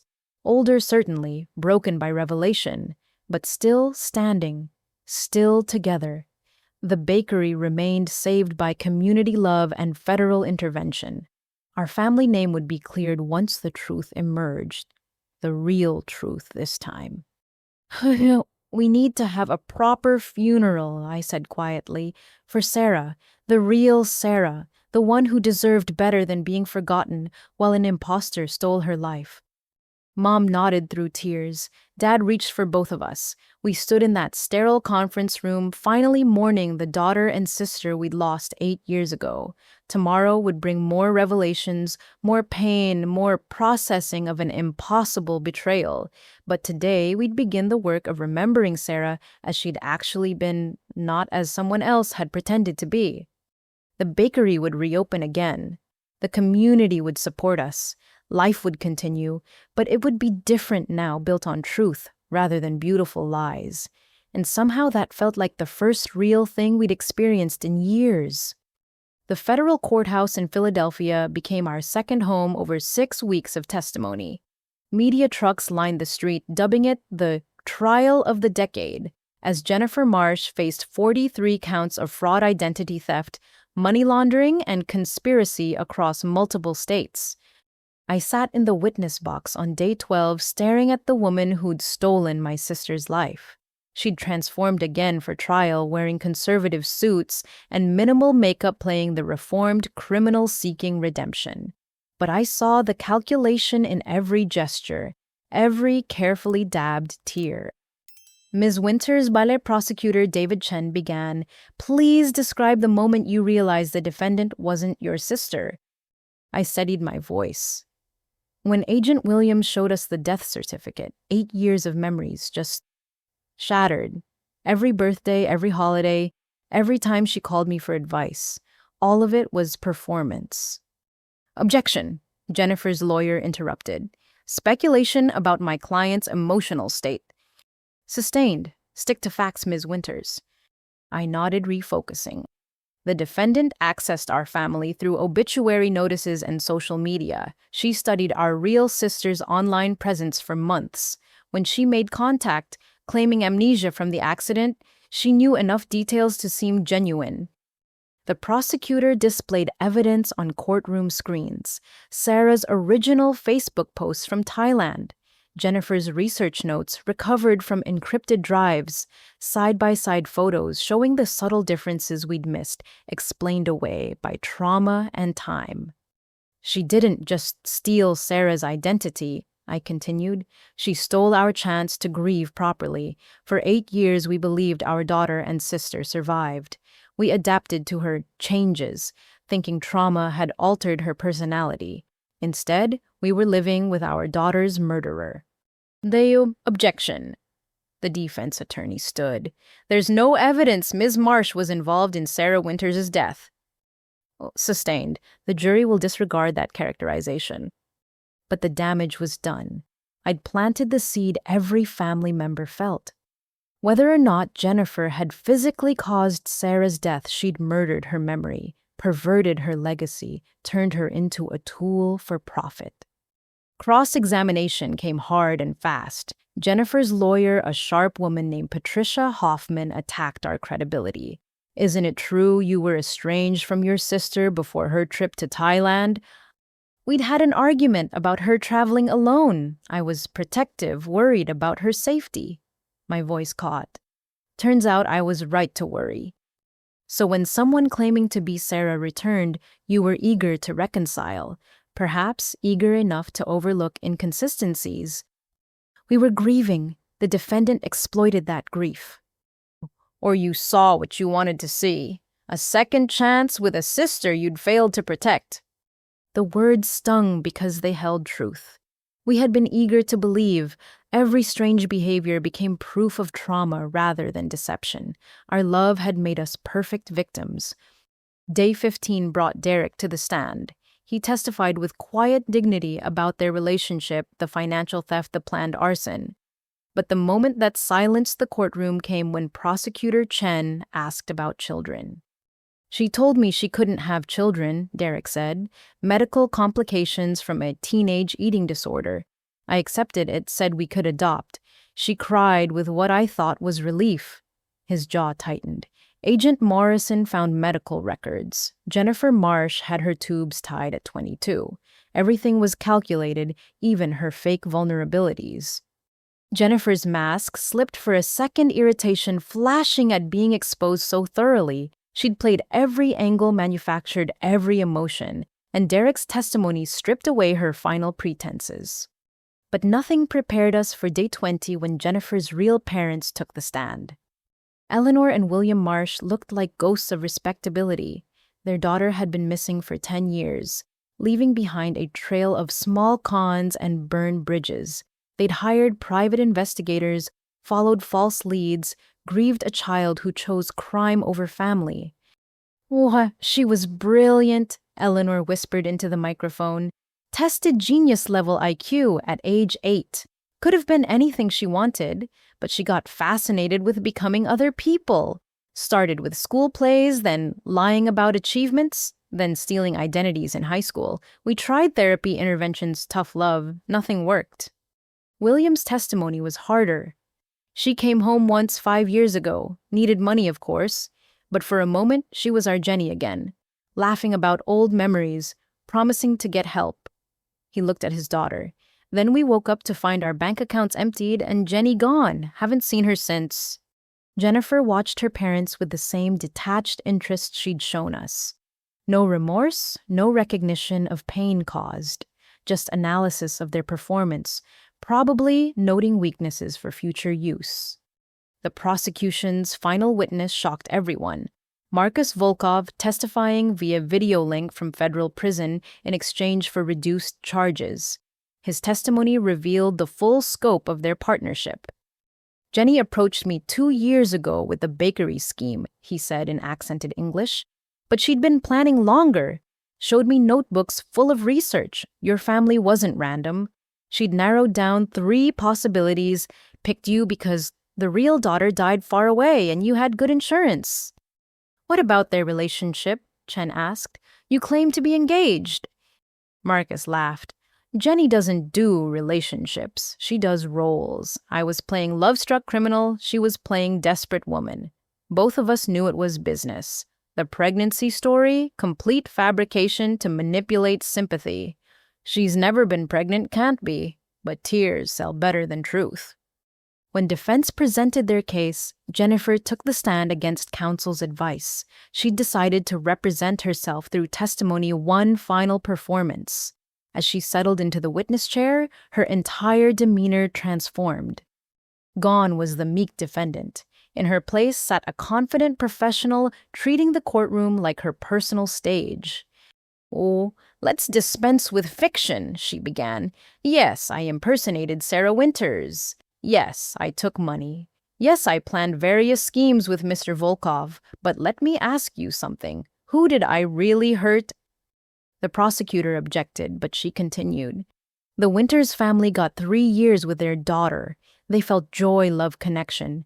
Without me, they'd have had nothing but grief. I gave them what they desperately wanted, a miracle survival. The fact that it wasn't real doesn't diminish the happiness they experienced." "You stole hundreds of thousands of dollars," Chen countered. "I provided a service. Do you know how exhausting it is to be someone else 24 hours a day, to remember every lie, maintain every fiction, perform constant emotional labor? I earned that money through the hardest acting job imaginable." "What about the other families you've defrauded?" She shrugged. "Same story, different stages. I choose families already broken by loss. I give them what they crave, hope, reunion, second chances. Yes, I profit, but they get to delay their grief. Fair trade in my book. And when that grief comes crashing back worse than before..." For the first time, she seemed to consider the question seriously. Grief is grief. It hurts whether it comes immediately or years later. At least I gave them intermission from pain. The closing arguments laid out two versions of reality. The prosecution painted Jennifer as a predator who hunted grieving families, violating the sacred bonds of love and trust for profit. The defense argued she was a damaged woman whose crimes, while serious, stemmed from mental illness requiring treatment, not just punishment. When the jury delivered their verdict, guilty on all counts, Jennifer showed no emotion. She sat perfectly still as the judge read 43 convictions, decades of prison time, millions in restitution. Only when they led her away did she look back at us. "Check the flower bin again," she called out. "Under the false bottom, something that belongs to Sarah, real Sarah."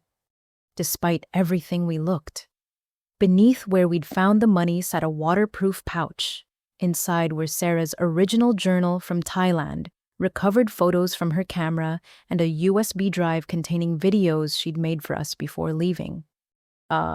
Hey, family."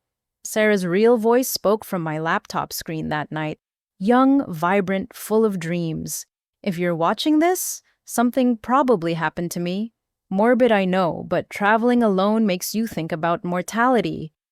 We watched through tears as our real daughter shared her hopes, her fears, her love for us. She spoke about wanting to teach children to see the world, to make us proud. She apologized for our argument, said she understood I was just being a protective big sister. "Man, I love you all so much," video Sarah concluded. "Whatever happens, know that I'm following my dreams because you taught me to be brave. Take care of each other. And Mia, water my plants. You know I'll haunt you if they die." The real Sarah had been gone for 8 years, but in that moment, hearing her actual voice instead of an imposter's mimicry, she felt present again. Jennifer Marsh had stolen money, trust, and time, but she couldn't steal the love we'd had for our real daughter or the memories that belonged only to us.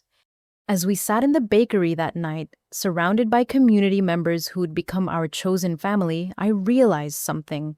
Jennifer had been wrong about grief. It wasn't the same whether it came immediately or delayed. Delayed grief came with complications. Guilt over misplaced love, anger at our blindness, confusion over what had been real. But we'd survive it.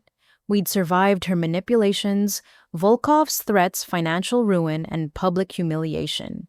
We'd survived this too.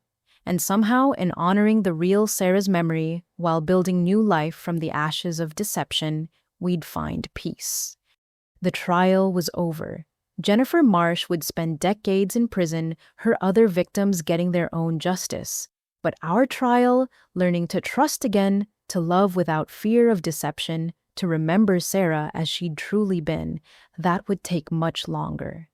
Still, we had each other, the real us, not performances or pretense, and that we were learning was enough. The transfer request came 6 months later. Jennifer Marsh wanted one final meeting before being moved to maximum security. Against all advice, I agreed. My parents had said their piece during victim impact statements. This confrontation was mine alone. The prison visiting room felt different now. Not the charged atmosphere of our previous encounters, but something settled final. Jennifer entered without chains, having been reclassified as a non-violent offender. She'd aged years and months, gray threading through hair that had once been perfectly styled. "You look well, Ij," she observed, sitting across from me. "The bakery's thriving, I hear. Parents healthy, even dating someone new. James Morrison, the investigator. Interesting choice." I didn't rise to the bait. "You asked to see me. Why?" "Curiosity. Most victims can't wait to forget I exist. You're different. You want to understand." She leaned forward. "So ask. Whatever haunts you at 3 a.m., ask." "Did you ever feel guilty, even for a moment?" She considered this seriously. "Define guilt. Did I feel bad about taking money? No, that was survival. Did I feel bad about deceiving you specifically?" She paused.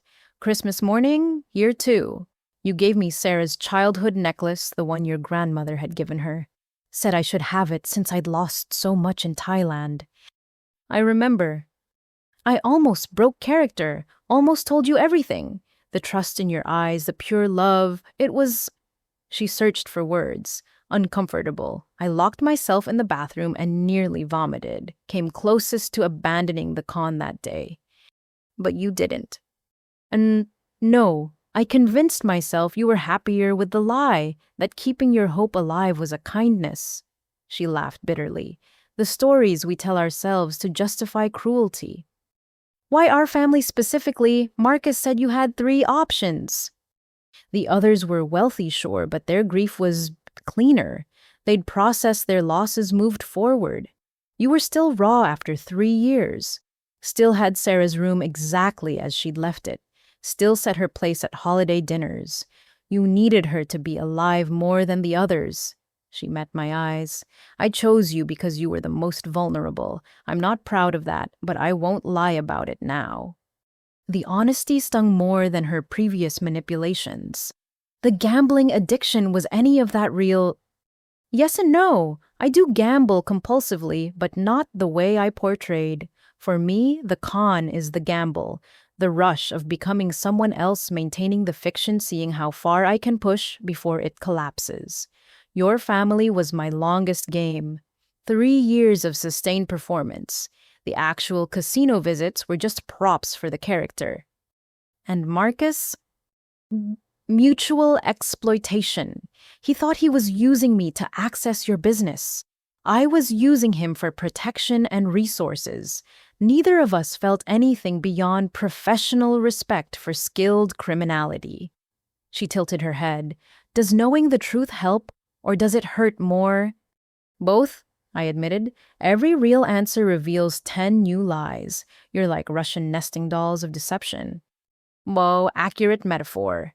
She smiled, the expression genuine for once.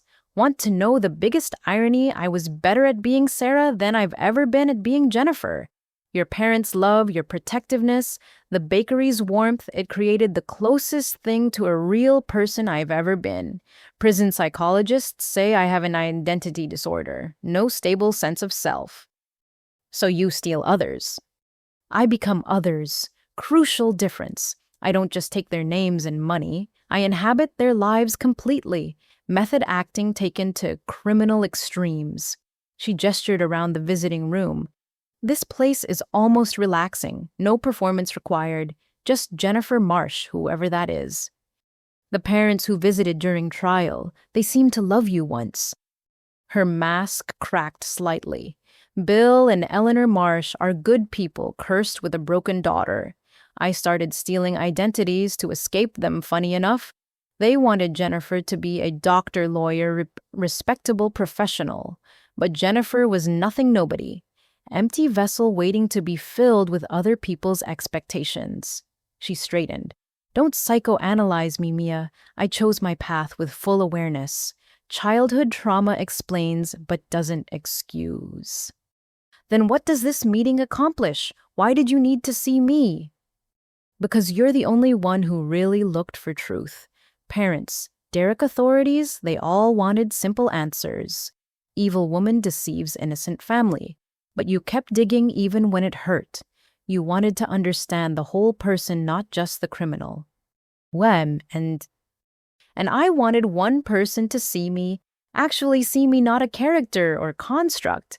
Before I disappear into maximum security and become prisoner at number 47391, I wanted someone to witness Jennifer Marsh. She stood time apparently up. Plus, I owed you honesty. Consider it my only genuine gift to the woman who should have been my sister. Wait, I pulled out a photo one Agnes had found in old bakery files. Who is this? Jennifer studied the image of a young woman with Sarah's exact features but different styling. Melissa Chen, my previous identity before Sarah. Sweet girl died in a car accident in Oregon. I was her for 18 months before her father started noticing inconsistencies. She handed it back. I've been 7 different dead girls over 12 years. Sarah was supposed to be my masterpiece. Guess we both failed at our plans. The guard called time. As Jennifer turned to leave, I asked the question that mattered most. If you could do it over, would you choose differently? She paused at the door, considering. Ask me in 20 years when I get out. If I remember how to be anything other than what people need me to be, maybe I'll have an answer. She looked back one final time. For what it's worth, being your sister was the closest I've come to being human. Thank you for that. Then she was gone, leaving me with more questions than closure. But something had shifted. The woman who'd terrorized our family was just that, a woman. Broken, certainly. Dangerous, absolutely, but human in her damage, comprehensible in her emptiness. I drove home to find James Morrison waiting at the bakery helping Dad with evening cleanup. We'd grown close during the aftermath, his steady presence a balm after so much deception. He looked up as I entered, reading my emotional state instantly. Rough visit. Illuminating. She's exactly as empty as she claimed. No great mystery or hidden depth. Just a void where identity should be filled with whatever role serves her purpose. Mom emerged from the kitchen with fresh cookies. Did it help seeing her again? I think so. She's not the monster I built in my mind, just a damaged person who chose damaging others over healing herself. Somehow, that's sadder than evil would be. Dad squeezed my shoulder. Sadder maybe, but easier to move past. Evil haunts you, sickness you can pity from distance. Agnes arrived for her evening shift, bringing gossip and normalcy. The bakery filled with regular customers, each carrying their own stories of survival and renewal. Mrs. Patterson, whose husband had run off with their savings, but who'd rebuilt her life through determination. The Chen family, who'd lost everything in a fire but emerged stronger. Communities weren't just built on shared joy, but shared recovery. Penny for your thoughts? James asked during a quiet moment. Thinking about identity, I admitted. Jennifer steals them because she doesn't have one. But maybe we're all constructing ourselves daily, choosing which parts to emphasize, which to hide. The difference is we build on truth while she built on lies. Deep thoughts for a Tuesday evening, he smiled. But yes, we're all works in progress. The trick is progressing towards something genuine rather than performed. Later, cleaning up after close, I found myself humming. Surprised, I realized it had been months since music felt natural. Jennifer Marsh had stolen 3 years of our lives, but we were reclaiming ourselves day by day. Not the family we'd been before, that innocence was gone forever, but something tested and stronger. My phone buzzed. A text from Patricia Chen, our lawyer. Jennifer's other victims want to meet. Support group forming. Interested. I showed it to my parents. Mom nodded immediately. We're not the only ones rebuilding from her lies. Maybe together we can make sense of senselessness. Dad agreed. Grief shared is grief halved, even complicated grief like ours. So we added another commitment to our healing process. Meeting other families Jennifer had destroyed and rebuilt. Sharing strategies for trust after betrayal and love after deception for moving forward when your past proved partially fictional. The bakery closed for the night, but warmth lingered in its walls. Sweet memories had survived near destruction and emerged as more than a business. It was proof that truth, however painful, created stronger foundations than beautiful lies.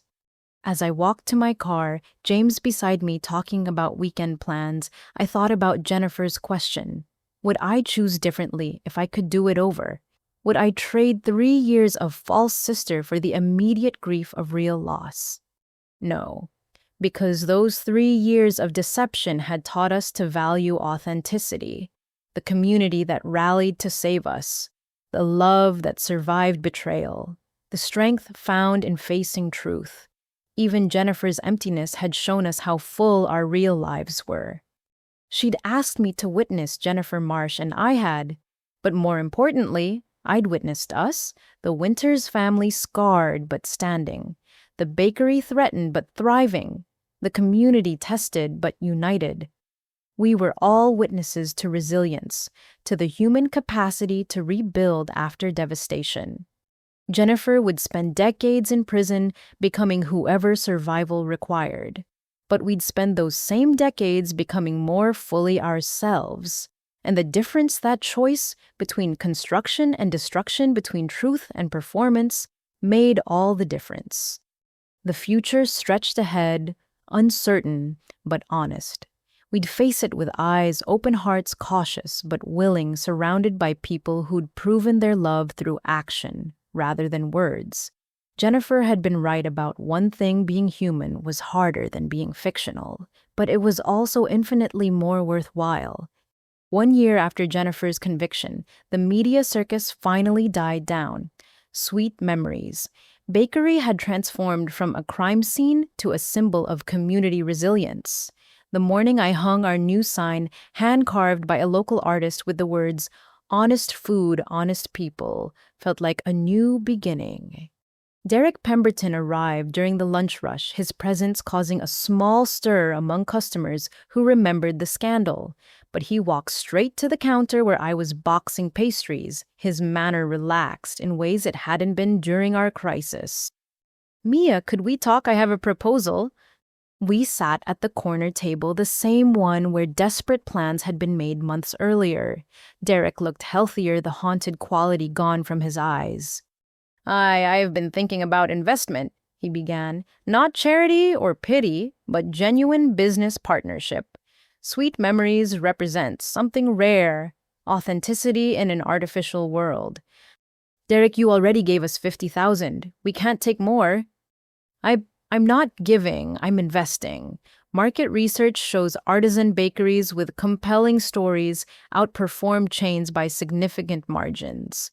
Your story, tragedy transformed to triumph, resonates with consumers tired of corporate emptiness. He pulled out a folder. "I want to help you expand. Not change what you are, but share it with more communities." I studied his proposal. 3 new locations over 5 years, local hiring priorities, profit sharing with employees, commitment to neighborhood engagement, everything aligned with our values while promising growth. "Why," I asked simply, "after everything Sarah Jennifer put you through, why stay connected to us?" He leaned back, choosing words carefully. "She stole 2 years of my life. I can't get those back, but I can choose what they mean. Either they're just loss or they're education in what matters. This bakery, your family, the community response, it all showed me what I'd been missing while chasing traditional success. Mom and Dad joined us, reviewing the proposal with experienced eyes. Agnes added her commentary, protective as always, but warming to Derek's genuine intentions. One condition, Dad said finally, the original location remains exactly as is. No corporate improvements or efficiency experts. This is where my parents built their dream, where our real daughter took her first steps, where our community proved its heart. It stays unchanged. Agreed. Derek smiled. That's your shrine to authenticity. The new locations will carry the spirit forward without altering the source. As we shook hands, local newspaper photographer captured the moment. The headline would read, "From Ashes to Rising Bakery, Fraud Victim's Partner with Former Victim for Expansion." But the real story was forgiveness, not the easy kind that forgets, but the difficult type that transforms pain into purpose. The bell chimed and Judge Patricia Williams entered. Not Agent Williams who'd exposed Jennifer, but her sister, the family court judge who'd been following our story. I hope I'm not intruding," she said, "but I have someone who needs to meet you." Behind her stood a young woman, maybe 19, with haunted eyes and defensive posture. "This is Amy," Judge Williams explained. "She recently discovered the woman she called Mom for 5 years was actually Jennifer Marsh in an earlier identity." The girl's story spilled out in rushed fragments. Jennifer had posed as a social worker, then foster mother, then adopted Amy at 14. For 5 years, Amy believed she'd finally found family. Then Jennifer disappeared one morning, leaving only debt and questions. "I aged out of foster care last month," Amy finished. Judge Williams thought maybe talking to others who survived Jennifer might help, but if it's too weird, I understand. Mom stood immediately enveloping Amy in the kind of hug only mothers perfect over decades. "It's not weird at all. You're family in the strangest way, united by a shared ghost." That afternoon, Amy helped in the kitchen while sharing her experience. Jennifer had been different with her playing loving mother rather than sister, but the patterns were identical. The studied perfection, the emotional distance disguised as protection, the way she knew exactly what to say to fulfill desperate needs. "The hardest part," Amy admitted while kneading dough, "is not knowing which memories to trust. Did she actually care when I had nightmares? Was her pride at my graduation real, or was 14-year-old me just another mark?" "Both can be true," I suggested carefully. "Jennifer told me being Sarah was the closest she'd come to being human. Maybe being your mother was similar. The role might have started fake, but created real moments despite her intentions." "That's what my therapist says, but it's hard to value something built on lies." Dad, who'd been quietly frosting, spoke up. "Every morning for 3 years, the woman we thought was Sarah helped me open this bakery. We'd work in comfortable silence, sharing coffee and dawn. Those mornings felt real, then feel real now in memory. The fact that she was lying doesn't erase the peace I felt. It complicates it, certainly, but doesn't delete it." Amy's eyes welled up. She used to sing while making breakfast, said her mom had done the same. Probably another lie, but the singing itself happened. The sound itself was real. "Then keep that," Mom advised. "Sort through memories like old photos. Keep ones that serve you, store ones that hurt for later examination. Discard ones that only bring pain. You get to decide which Jennifer moments matter to your story." We worked together until closing, Amy learning our recipes while we learned her resilience. She'd survived abandonment twice, first by birth parents, then by false mother, yet remained open to connection. That took courage, we recognized. As weeks passed, Amy became a fixture at the bakery. She had natural talent for baking and genuine warmth with customers. When we offered her a job, she cried, then apologized for crying, then cried harder when we said tears were welcome here. The support group Patricia had mentioned became reality. 7 families across 3 states, all connected by Jennifer's deceptions. We met monthly, sharing strategies for rebuilding trust, comparing notes on her techniques, finding dark humor in shared manipulation. She told everyone the same stories, laughed Robert from Colorado, whose elderly parents had been Jennifer's first long-term marks. The amnesia from accidents, the vague European travels the food allergies that changed weekly. We should have compared notes sooner. But we also shared recovery victories. The Thompsons had started a foundation helping families verify international death claims. The Chens wrote a book about their experience donating proceeds to fraud victims. Each family had transformed violation into purpose. Derek's investment bore fruit as we opened our second location. Amy managed it her understanding of abandonment, creating safe space for employees facing their own struggles. The menu featured items from all Jennifer's victim families, our shared ghost becoming shared strength. Local news covered the opening. Bakery chain built on truth rises from deception's ashes. They interviewed Mom, who spoke eloquently about choosing growth over bitterness. Dad demonstrated our signature bread, explaining how proper rising required patience, just like healing. Amy told her story simply without self-pity, inspiring viewers with her determination to create the family she'd been denied. But the moment that defined our new reality came when a young woman approached during the grand opening celebration. She looked familiar, but strange, like an echo of someone I should know. "I'm Lily Marsh," she said quietly, "Jennifer's half-sister, her real one. I know I'm probably not welcome, but I wanted to apologize for our family's failure to stop her." The crowd tensed, waiting for our reaction. Here stood blood relative of our destroyer, brave enough to face us publicly. Mom stepped forward first, studying Lily's face, seeing Jennifer's features softened by genuine emotion. "You're not responsible for your sister's choices," Mom said finally, "but thank you for acknowledging our pain." Lily's story emerged over coffee and pastries. She'd been 8 when Jennifer first ran away, watched her parents exhaust themselves searching, grew up in the shadow of an absent sister who haunted every family gathering, every holiday, marked by empty chairs and unspoken grief. "She called me once," Lily revealed, 5 years ago, said she was happy, successful, living her best life. I begged her to come home, told her mom was sick. She laughed and said home was wherever she decided to be that week. Haven't heard from her since." "Why find us?" I asked. "Why put yourself through this?" "Because you deserve to know she had chances. Our parents' therapists, interventions, unconditional love. She rejected all of it. Whatever damage made her this way, it wasn't from lack of options." Lily pulled out worn photos. "These are from before she left. Maybe seeing her young helps separate the person from the character she played for you." The images showed a teenager with calculating eyes but genuine smiles. Birthday parties, family vacations, normal moments before the break. Jennifer had been real, once had chosen to become false. Somehow that helped more than any therapy session. Lily left with an open invitation to visit.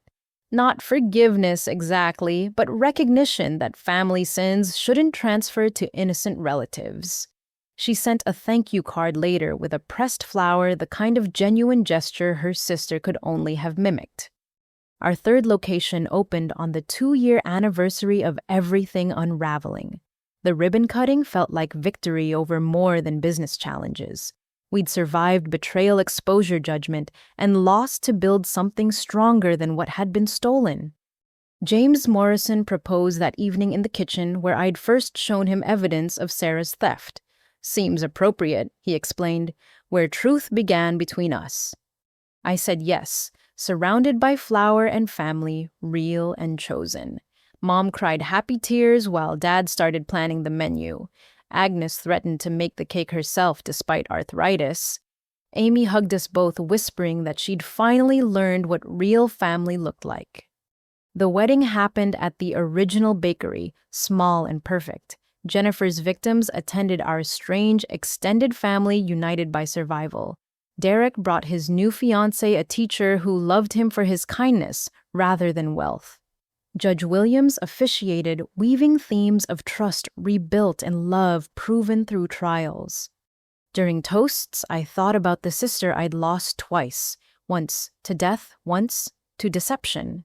The real Sarah would have been 31 now. Would she have, like James, helped with wedding planning, been maid of honor? These questions had no answers, but asking them kept her memory alive in ways Jennifer never could. To family, Dad raised his glass, both born and chosen, to truth over comfort, growth over grudges, and love that survives even the strangest tests.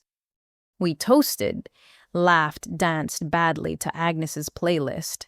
The bakery walls, witness to so much pain, now held joy equally deep. We'd earned this happiness through facing truth rather than hiding from it. Late that night, cleaning up with my new husband, I found a note slipped under the kitchen door. Jennifer's handwriting, somehow smuggled from prison, saw the wedding announcement. Glad you found real. Maybe one day I will too. No response needed. Just witnessing from distance. J. I showed it to James, who held me while I processed this last manipulation or first genuine sentiment. Impossible to know with Jennifer, but I chose to read it as progress evidence that even empty people might grow souls eventually.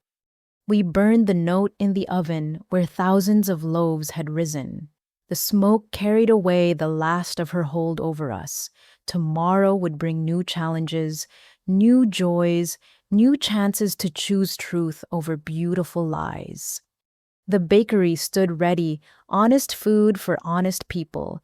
Our story begun in deception had become testament to resilience. Every sunrise bringing opportunity to rise like good bread, transformed by heat and time into something nourishing. We'd built our redemption one day, one customer, one genuine connection at a time. And that foundation, unlike Jennifer's elaborate fictions, would hold whatever weight the future brought. 5 years had passed since the night Jennifer Marsh walked out of our lives in handcuffs. The autumn sun, streaming through Sweet Memories windows, illuminated a business transformed but not changed, expanded but not compromised.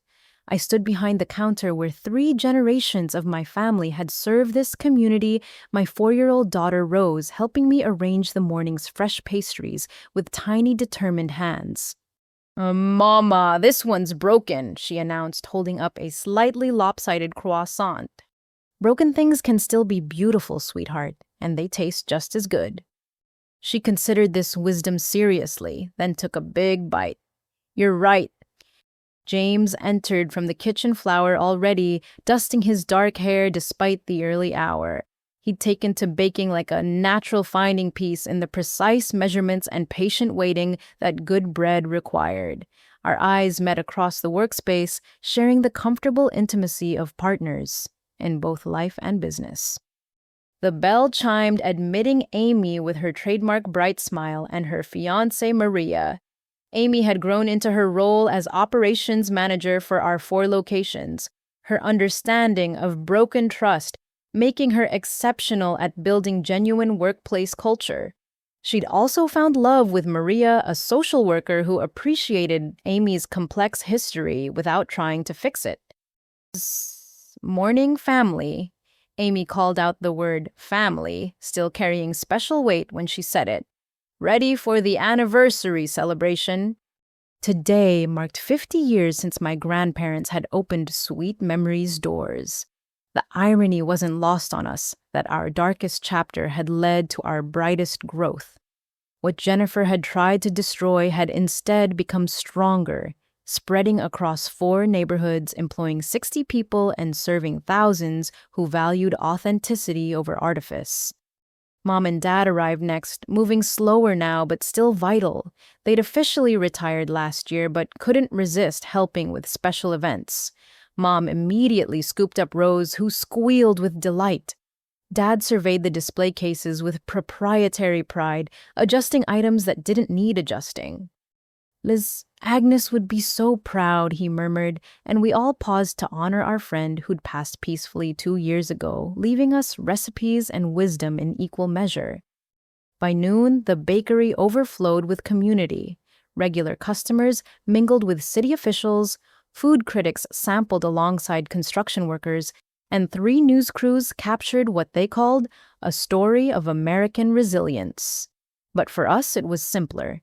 We'd chosen truth over lies, faced consequences over comfort, and built something real from the ashes of deception. Derek arrived with his family, his twin boys racing to the cookie decorating station we'd set up for children.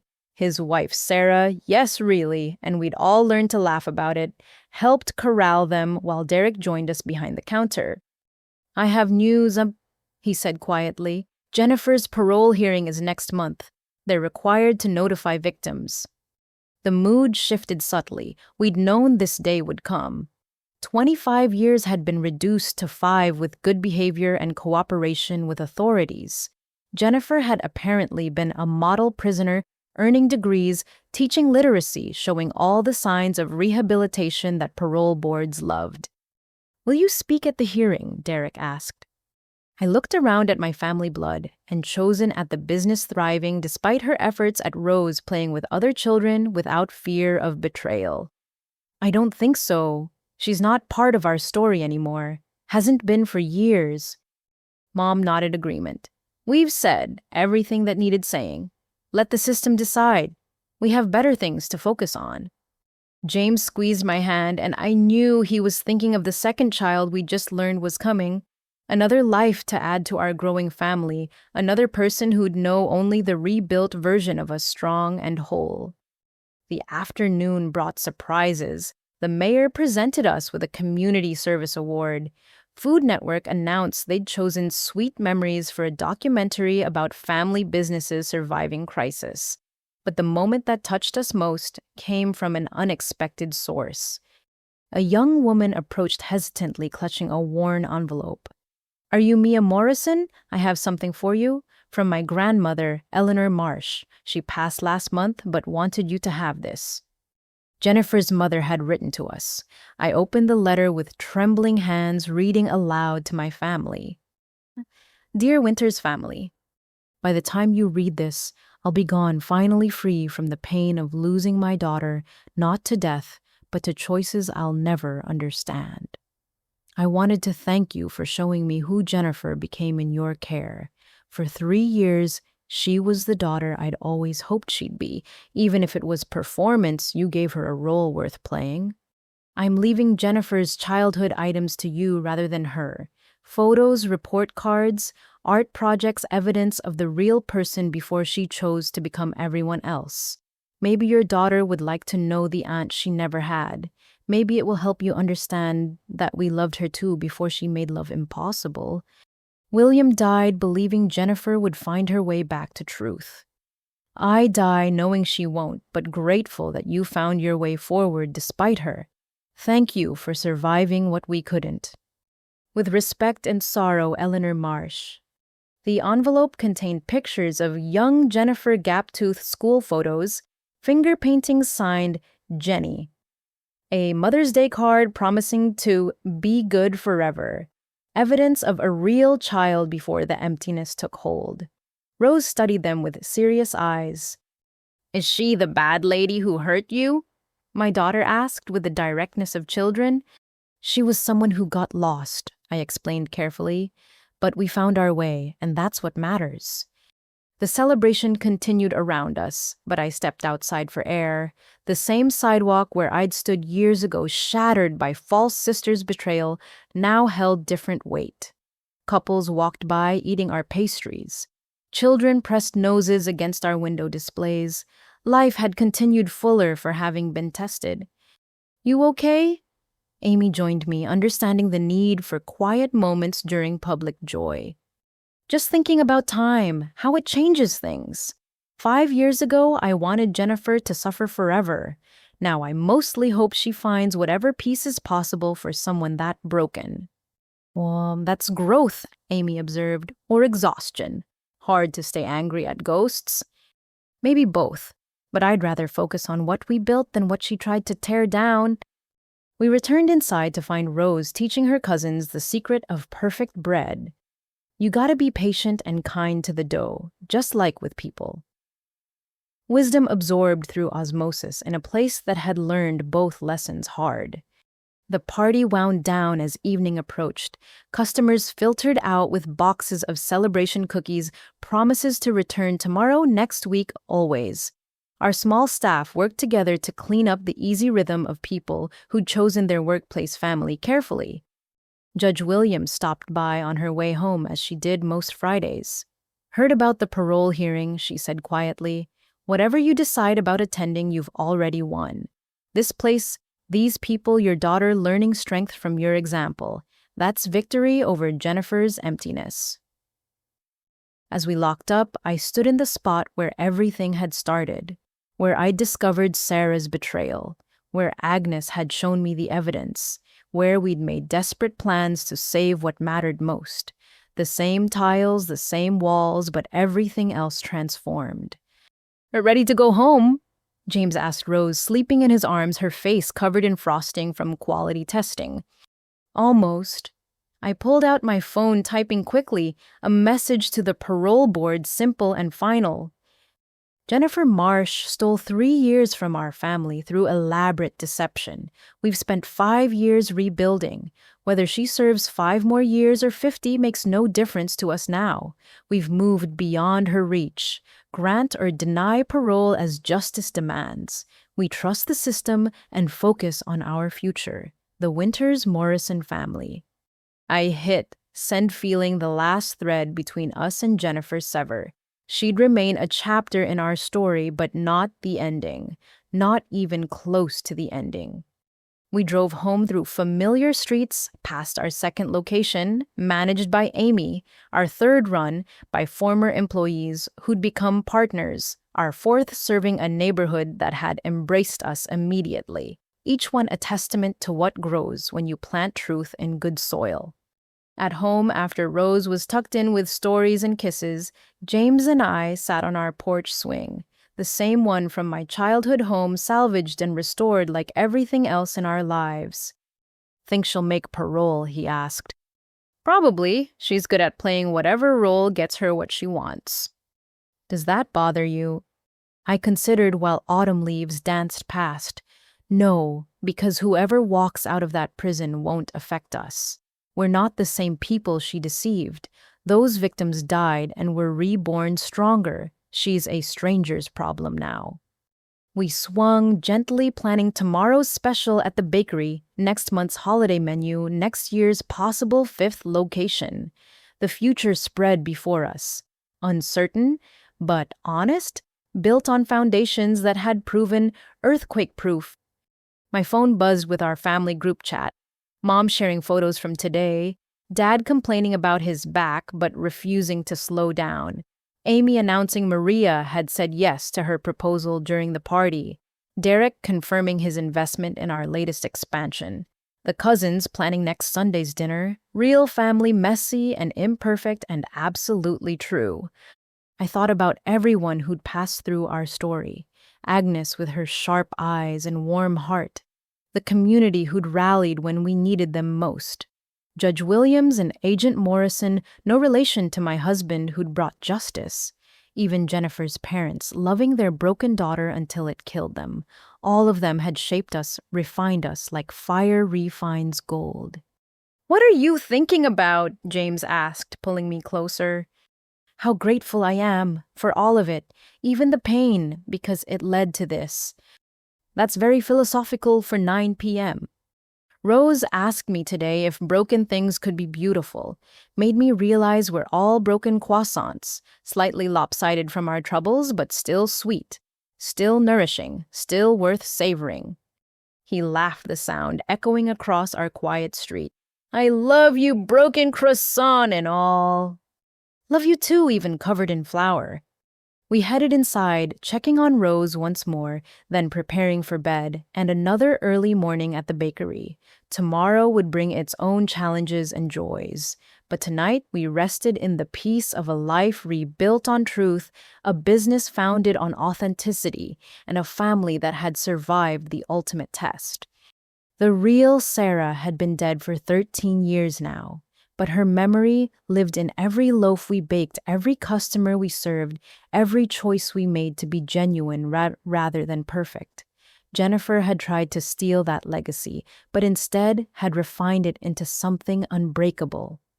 As I drifted towards sleep, I whispered a prayer of thanks for second chances and strong communities, for love that endures deception and emerges clearer, for the wisdom to know that our stories aren't defined by those who hurt us, but by how we choose to heal.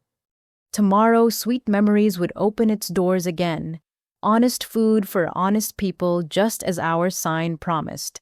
And somewhere maybe a woman named Jennifer would walk free into a world that had moved on without her. I hoped she'd find whatever peace was possible for someone who'd forgotten how to be real. But mostly I didn't think about her at all. I thought about Rose's laugh, James's terrible singing in the shower, Mom's secret cookie recipe, Dad's proud smile, Amy's hard-won happiness, the life we'd built from ashes and flour and stubborn love. That was our real ending. Not in the dramatic trial or the moment of revelation, but in the quiet victory of ordinary days, filled with extraordinary gratitude. We'd won by refusing to let bitterness poison what sweetness remained. We'd won by choosing to trust again, despite having every reason not to. We'd won by becoming everything Jennifer could only pretend to be real, flawed, connected, and absolutely irreplaceable to those who truly knew us. The bakery would stand for another generation, at least, probably more. Children not yet born would take first steps on its worn floors, celebrate birthdays with our cakes, learn that love tastes like homemade bread shared with family. They'd know nothing of Jennifer Marsh or Stolen Sisters, or the year we almost lost everything. They'd only know that Sweet Memories lived up to its name, that sometimes the sweetest memories come from surviving the bitter ones, that broken things mended with love and time and patient effort become stronger than they ever were whole. And that truth, more than any elaborate lie, was worth celebrating with every sunrise, every open door, every moment we chose authenticity over artifice. Our story, which began with betrayal and nearly ended in flames, had become something altogether different, a testament to the human capacity for renewal, proof that families could be chosen as well as born, evidence that community meant more than proximity, that love transcended blood, that truth, however painful, led to peace lies never could provide. So ended our journey with Jennifer Marsh, not in hatred or fear, but in gratitude for the strange path that led us home. Home to ourselves, to each other, to the life we'd built from the ruins of deception. The sweetest memories often rose from the most bitter grounds, transformed by time and love into something worth savoring. 5 years after our world exploded, we lived on, thrived on, loved on, and that more than any revenge or justice was our ultimate victory over the woman who'd tried to steal our story. She'd taken 3 years, but we'd claimed the rest, and the rest we were learning was everything that mattered. Thank you for joining me on this journey through betrayal and redemption. Sometimes the most profound transformations come from our deepest wounds. If this story touched your heart, I'd love to hear your thoughts below. Have you ever had to rebuild trust after betrayal? How did your community show up when you needed them most? Please share your experiences, and don't forget to like, subscribe, and share this story with others who might need to hear that broken things can still be beautiful. Until next time, remember, we rise like good bread, stronger for the heat we've endured. Wishing you all sweet memories and honest hearts.